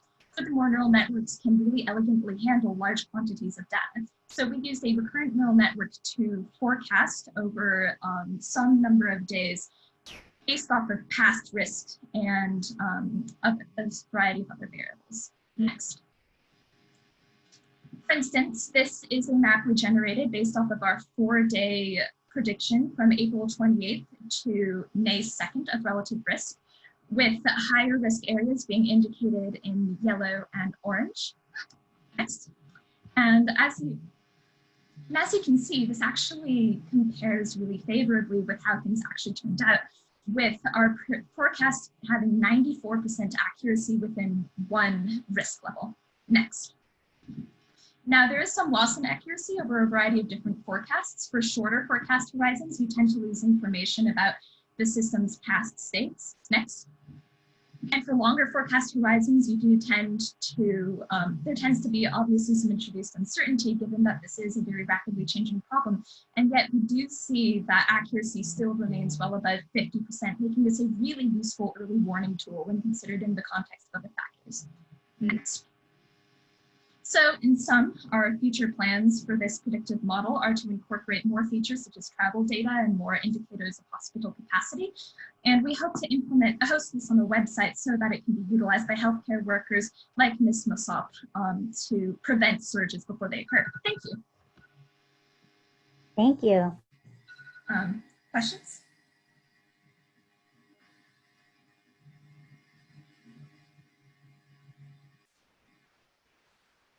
Floor is open to judges.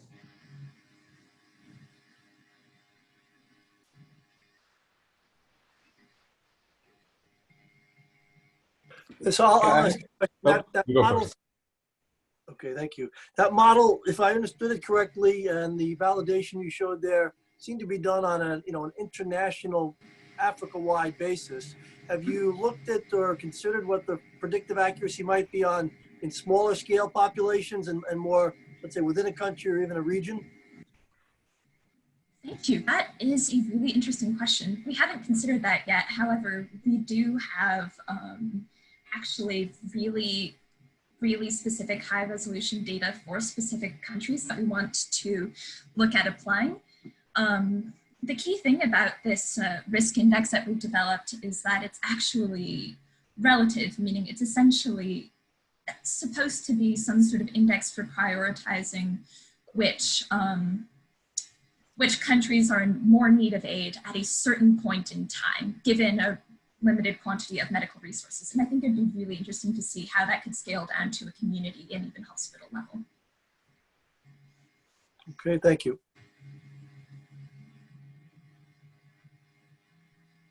And yeah, I just wanted to ask who you would be marketing this to first. Who would be your first market? Not country-wise, but what specific user?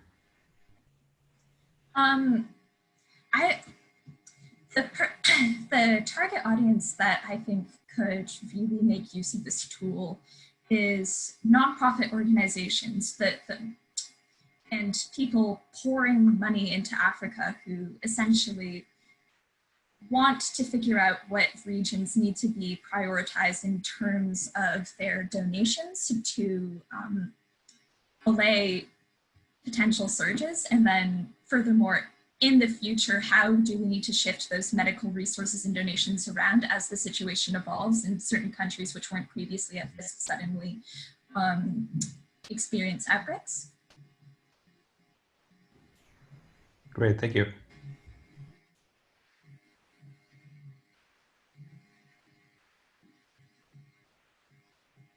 Any other questions from the judges? A quick one. Well, of course, the data coming in is really important, whether or not the data is complete. We know there are some gaps there, but supposing it's good enough, what is the time lag between having this data and one of these NGOs actually changing what they do on the ground? I'm just wondering, and how does that factor into how you tune your model so that it predicts out far enough out so they can actually do something about it? Mm-hmm. Yeah, that's an excellent question. I think one of the advantages of the specific kind of neural network that we selected for this problem, the nonlinear autoregressive function with exogenous inputs, is that it actually has a dynamic forecast horizon, so NGOs can actually identify for themselves what sort of predictive window they're interested in, whichever will accommodate their ability to change their behavior on the ground, and then tune their model accordingly.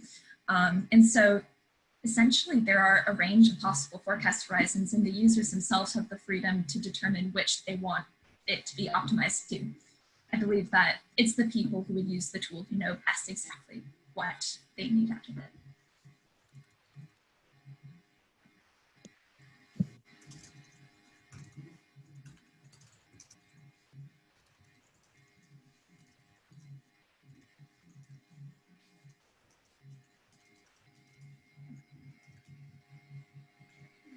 All right, thank you, everyone.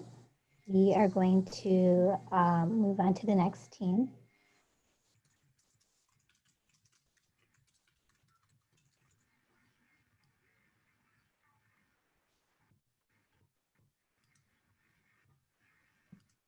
Hello, am I audible? Yes, you can begin. All right, thank you. Health ministries today face difficulties in identifying geographical risk zones for a potential outbreak and deployment of health resources with efficient tools within these areas. Next. We have tackled this issue by a syndromic surveillance system coupled with health outcomes monitoring. Next. Studies have suggested that syndromic surveillance enhances public health capacity and trigger outbreak alerts, especially in the case of infectious diseases such as influenza. Next. This is a regular patient's journey during a COVID crisis, and key aspects such as pharmacy prescriptions has been used to conceptualize the system. Next. How do we do this? We do this in two simple steps, Part A and Part B. Next. Part A involves tracking of respiratory-related prescriptions and OTC data with the help of an app provided to pharmacists at the local and hospital level. Next. The collated data is relayed to health authorities and categorized into high, medium, or low risk zones for a potential outbreak by taking into account the amount and concentration of respiratory RX and OTC data within these areas. Next. This is the general workflow of a frontline health worker at a COVID-19 action site. Part B involves efficiently equipping them with a tool to carry out assessments of individuals within these risk zones. Next. It is a web-based tool which can be accessed via a tab or a laptop. Next. We use subjective assessments and objective data which can be inputted here. Specific COVID-19 pre-screening questionnaires and the use of patient-reported outcome measures or prompts approved by the NIH and the NHS will be implemented here. Next. The results are available in an easily understandable analytics format with historical symptom data. Next. Why is this important and what kind of impact can it have? The data compiled can be helpful for resource planning and response during outbreaks and the containment process. Also, the footprints for further infectious diseases can be tracked by incorporating health checks in the future. Next. How far are we? Currently, Part A is an idea, while key components of Part B has been prototyped, tested in countries like India and soon in Kenya. We suggest a 4-step implementation process as mentioned below. Next. Thank you so much for having us today. Thanks. Thank you. Floor is open to judges.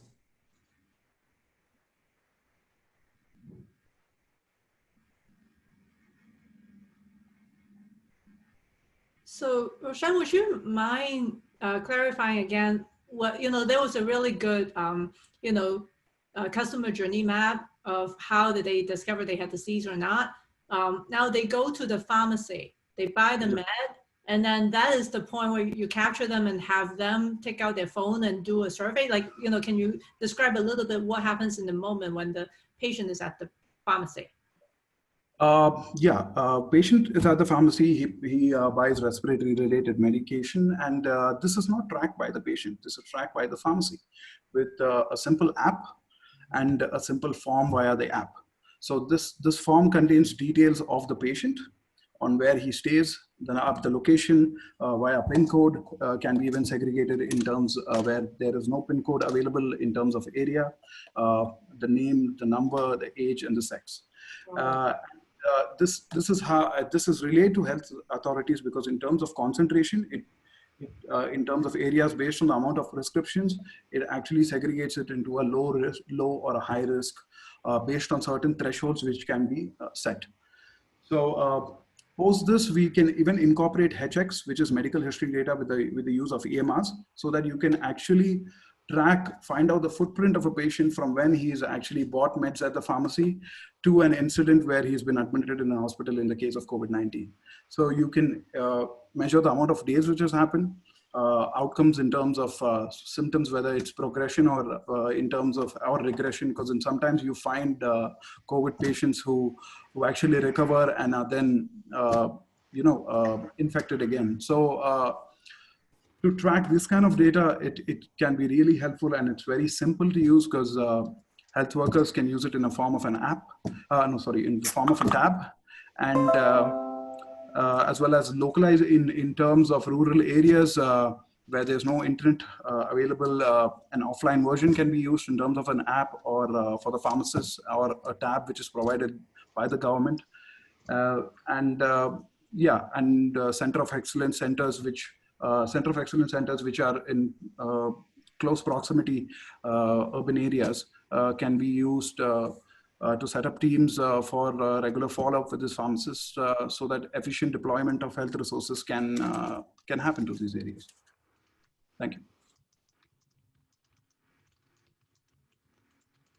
Thank you. Any other questions from the judges?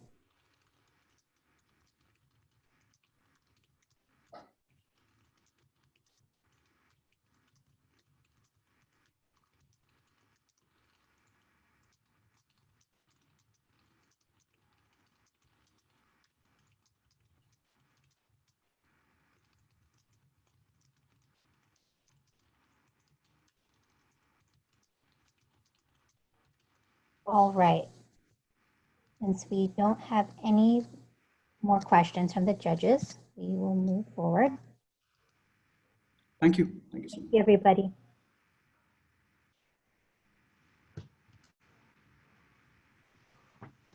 So up next, we have Navigate COVID.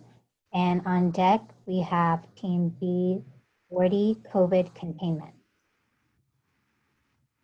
Hi, can you hear me? Yes. All right, I'm going to start whenever you're ready. You may begin. Hi, we are Team Navigate COVID, and today we will be pitching our solution to help support Nairobi, Kenya through potential COVID-19 surges. Next slide, please. Next, sorry. With Nairobi being one of the most densely populated counties in Kenya, it is inevitable that this county will face a surge in COVID-19 infections, therefore leading to a capacity overflow in hospitals and resource depots, resulting in severe shortage in supplies throughout the nation and overall increasing casualties. As people flood these systems, it can be difficult for patients to determine which facilities still have resources and space available to meet their essential needs. Next slide, please. To bridge this information gap, using our professional knowledge of computer science, data analytics, healthcare systems, and public health policy in and out of the African continent, we have developed an interactive map through a Nairobi-originated open source platform known as Ushahidi. Through this platform, healthcare providers and community service organizations such as churches and NGOs, which make up 45% of the public health sector, will upload their resource availability through a secure Twilio SMS-based service. Because over 80% of the Kenyan population has access to mobile phones, we will be able to reach a large majority of the population with this data, whether through the website, to the interactive map, or a series of prompts through a separate Twilio-based SMS service for those with limited connectivity. Next slide, please. So here are some of the resource availability data points that will be uploaded by healthcare professionals and community organizations. Next slide, please.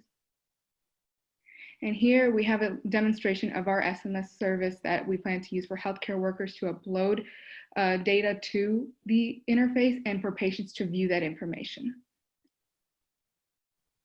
Now, Now, how will we implement this solution?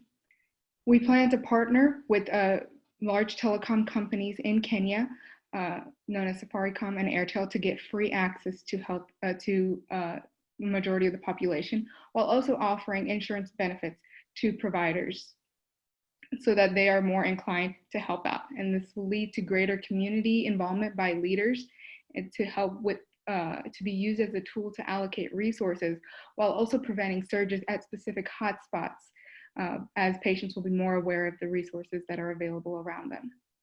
Overall, next slide. We hope that this tool can be used to help patients make informed decisions and to create a direct interface between providers, organizations, and patients to prevent the surges in Nairobi, Kenya in the coming future. Thank you. Thank you. The floor is open to judges. Me again.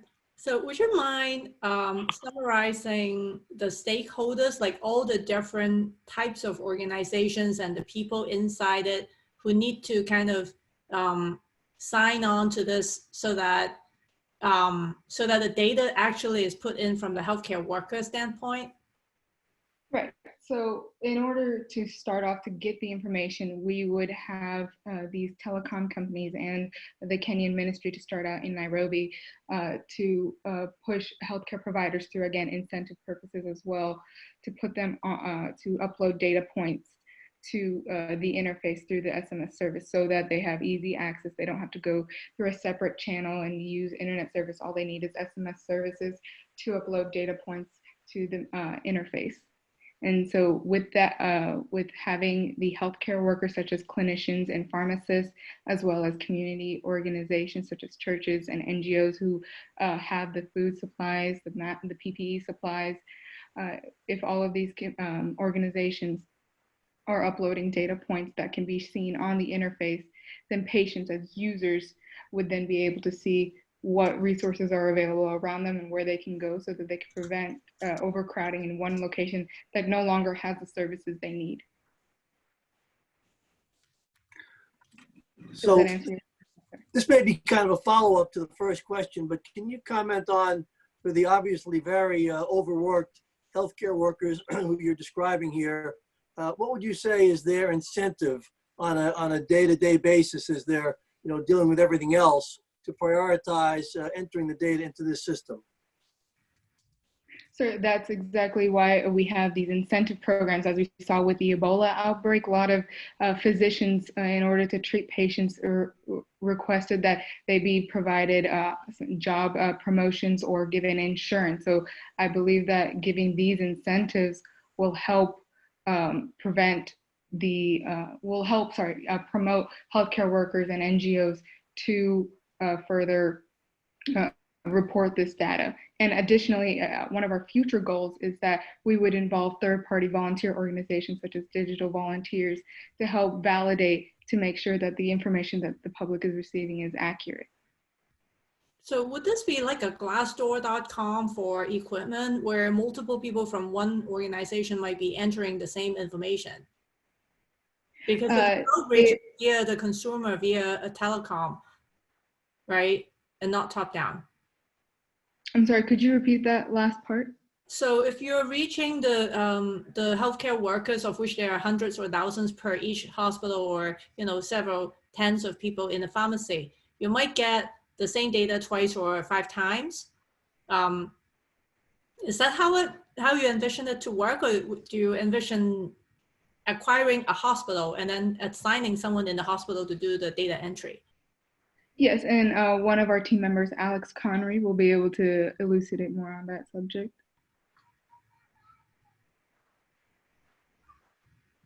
Hi there, can you guys hear me? Yes. Okay, awesome. So one way that we can prevent the duplication of data is by using machine learning and artificial intelligence. So we can intelligently say to these computers, based on trends, if we're seeing duplicates of data, to kind of disregard the duplicates and only regard the results that are valid and the ones that are legitimate. So that is our plan for that, as in addition to the third-party sources to help prevent the duplication of data. If I may jump in just to follow up on what Alex said, we have planned an implementation plan that relies on a local request from a key stakeholder, for example, Kenyan Health Ministry, with whom we're actually talking to next week, as well as a rollout plan that relies on a web of trust, meaning that one participant recommends another potential participant.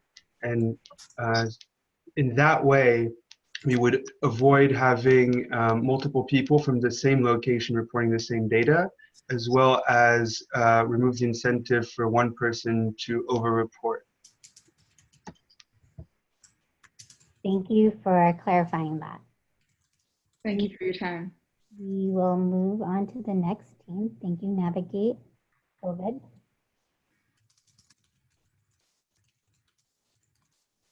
The next team we have up is Team D40, COVID containment. And on deck will be Team B5, help a medic beat the pandemic. So can you hear me? Yes. Great. Okay, so next.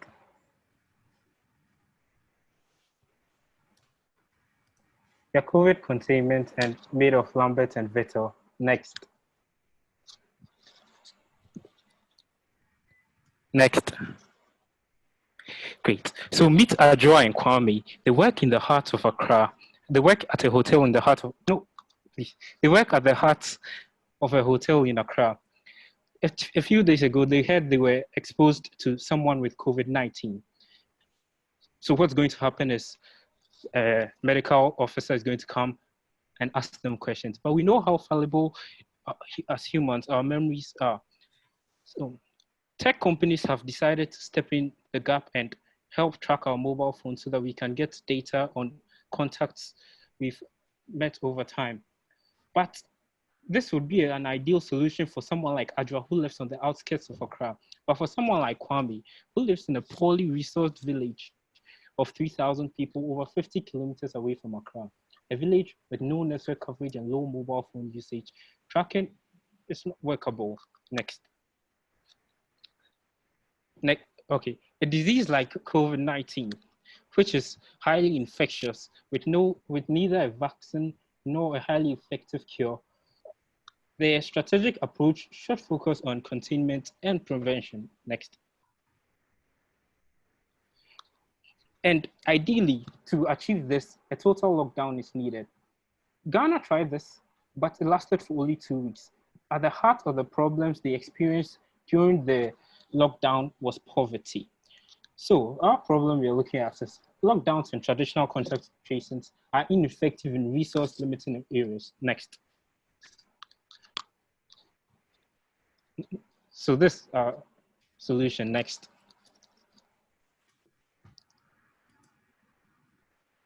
Next. Great. So can you go a step back? Great. So we believe in investing in people. Remember, give a man a fish and feed him for a day, teach him to fish and feed him for a lifetime. We are going to invest, we are going to empower the local population by investing in groups of people we call youth heroes. These are the low risk individuals. So when they get it, they have about a 0.1 chance of mortality.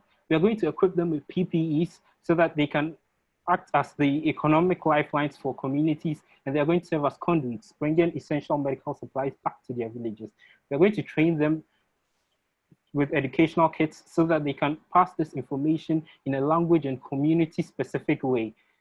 We are also going to make them responsible for reporting about trends in their village. Next. So a study about a month ago, this was their conclusion from a study about forecasting. Note that it may be slower in early stages, but for rural areas, they tend to have the chance of getting hit hard at later stages of such crisis. Thank you. Thank you, Lambert. Thank you, Team COVID Containment. The floor is open for judges. Yeah, this is Rama. A quick question. What's your sense of the addressable market, given how high mobile coverage is already in many African countries? The fringes that aren't covered and that would be eligible for this, what's your sense of that? Pardon? I think I missed the latter part of the question. What's my sense of? Yeah, so what's your sense of the addressable market, the fringes that are not covered by mobile service? I'm sorry, can you please repeat your question? I didn't catch it. Yeah, so perhaps my understanding of the concept is that this is to target the parts of the countries that are not covered by mobile service, right? Yeah. Yeah, so my question is, what's your sense of how big that is? Like, what's the addressable market that needs this type of education or, education? I'm not too sure the exact figure to give you, but I know the urban population is, I mean, about 60%. I'm not too sure where I got that from, but yeah. So the mobile phone coverage usage should be over 90%, but not all these are smartphones. Most of the tech solutions rely on smartphone usage, which means phones with Bluetooth and Wi-Fi generally, and that's low among the people in the rural areas. So follow-on question. So be that as it may, the trend of mobile penetration will be like probably more people will have mobile coverage over time, but the time is now. And then my question is, can you take the same concept and serve even the people who have mobile phones? Because there's an underlying assumption if you have mobile, you have smartphones, then you have all the information, and some of the prior teams seem to indicate, even if you have that, you may not know enough about how to protect yourself and things like that. So how might you take the same concept and reach more people? Exactly. So we are focusing on training the people to understand the disease pathology so that they could pass the knowledge on to their people in a more appropriate manner, language and culture appropriate manner. So even with mobile phones, you may not understand how to protect yourself. You may not understand all the things. And I mean, even with radios, most of the transmission is done in English. And for rural populations where literacy is high, English will not be a good medium to communicate with these people to help them protect themselves.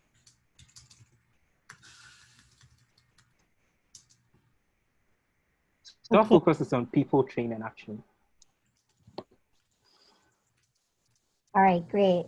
Great work, Team COVID Containment. Now let the judges finish up. Thank you very much.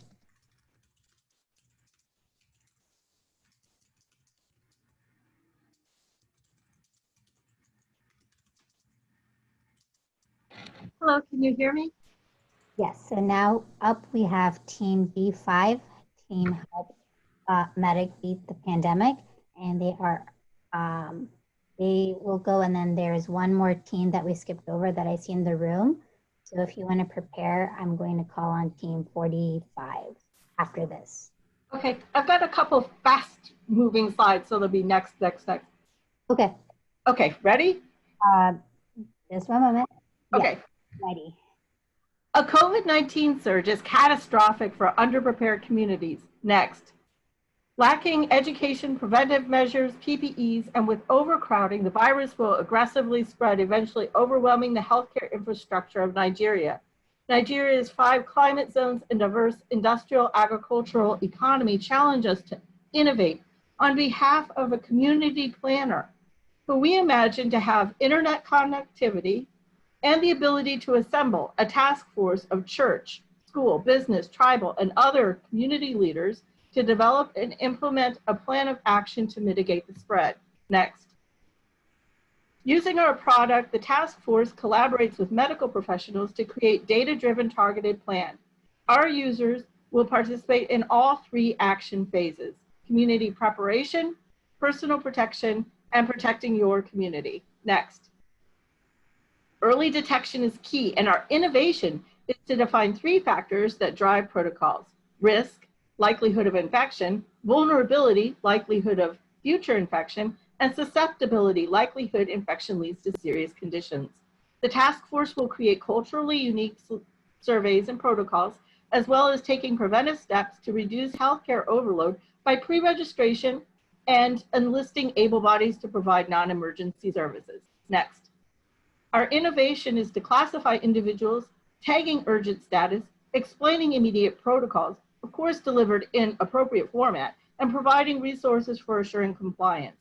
Engaging leaders with established trust will minimize survey time, pre-hand ID future hotspots, maximize reach and accuracy, and produce timely actionable data enabling forecasts of bed ICU and ventilator shortages, best locations for makeshift facilities, and initiating non-emergency care. Next, impact to decision makers is the ease of creating a 5-question survey that identifies 5 risk groups. Next, together with vulnerability based on individual behavior, demographic, and health. Next, to yield feasible self-care protocols. Next, our implementation is streamlined and intuitive. Task force users are guided with dialogue screens populated by an expert system with facts derived from peer-reviewed journals. Next, community members benefit from instructional media deemed necessary and sufficient to fulfill compliance. Next, self-care involves self-monitoring. Next, which can include high-tech heuristic or field evaluations. Next, our innovation includes recommendations for sanitization based on available resources. Next, the impact is, to illustrate the impact of non-emergency care, a pregnant woman can recruit a partner, thus reducing her exposure to hospitals while increasing the likelihood of a healthy delivery on a continent with high maternity morbidity. Next, our business plan is short and sweet, and so is our development plan. This is our development plan. Next. Next. And this is our business proposition. Next, in summary, our impact is to spread love, not COVID-19, by engaging a community with easy tools to produce a targeted action plan to mitigate the surge. Next, this is our team. Our team thanks the Slack team and mentors for guiding us through this wonderful weekend where we've learned and grown as individuals and as engineers and scientists. Next, any questions? We're all ears. All right, thank you. Thank you very much. The floor is open to the judges.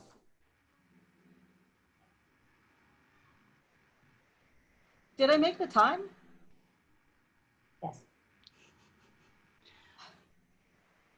I'm gonna jump in. I love the ambition and scope and scale. My question is, if you want to stand this thing up in 2 weeks and pilot somewhere, what is the first thing that you would be able to do already? What is that first thing that is impactful that you can launch in 2 weeks? Does somebody else want to answer, or should I go with that? I think our first thing is to provide the community with education of what the surge is and to be able to self-identify their issues. So that survey, which goes through and identifies their risk assessment and their vulnerability and susceptibility, so that they are then educated with these resources that tell them how to provide self-care, is going to be our most impactful thing. And I think it should be easy to then put together kids. Can you show the hidden slides? There's a slide, there's 2 slides hidden after our innovation includes sanitization. If you could unhide those, I think it might, yeah, before that one. I can't unhide them. You can't unhide them? Okay. Yeah, they go through the, I could share my screen if you like. It's okay. Okay, so getting the education out about how to know you're maybe in trouble. Then the next question is, what is the first organization you can partner with? So you can get going, because it's very ambitious. You have a lot of different organizations. Where is the first place you can start? And then land and expand from there. Well, this page is a good one to represent us. There are a number of community, Nigeria is diverse. It's as diverse as the United States. So they have privileged communities and socioeconomically deprived communities. There'll be people that can use these apps. So partnering with the people, the creators that make these diagnostic tools is a good way to sort of make that connection between resource that somebody needs and a place where they can acquire it, maybe buy it, share it as a community if they don't want to buy individual ones, or make a community measurement station for a field survey. I think there was also a company in Massachusetts that's working on identifying if somebody has COVID. So I had put it down to 5 questions based on current symptoms and current exposure within the community, potential if you had been in a high density region where an outbreak was associated, whether it's a rock concert or a meat packaging facility or a church, versus if you had recently traveled and should undergo the protocols of your community. A lot of people don't comply with laws simply because they don't know them. So this kind of outreach, I think our approach of developing, engaging the community leaders that already have a trust and a networking with the members and getting them in early to help us define how we put the query, how do we present the question that we're trying to ask.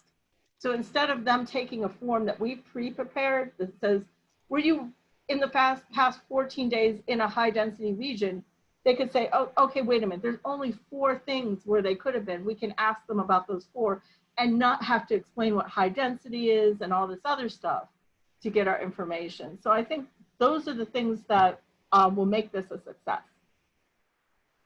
Thank you.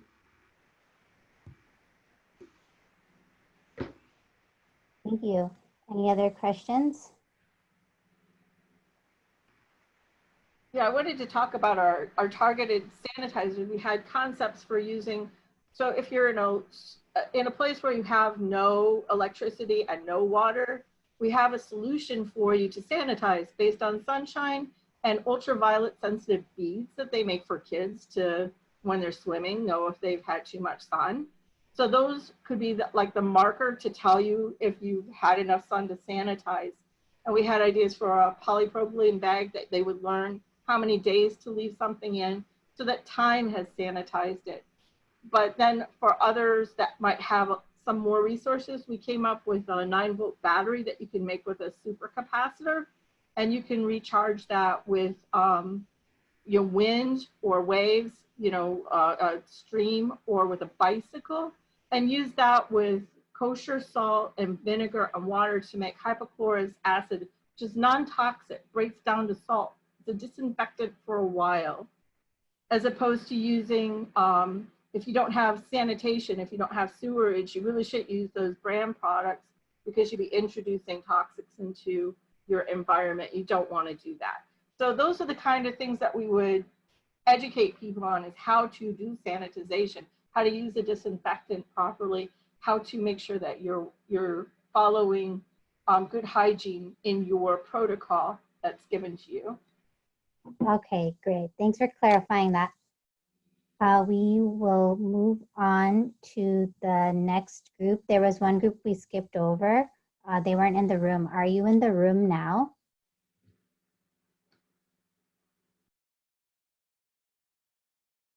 Okay, it doesn't look like they are, so we will go on to conclude for the day, or conclude this session, I'm sorry. So thank you everybody for presenting. Thank you judges for all your valuable feedback. And I am looking forward to hearing about the judge deliberations later. Thank you.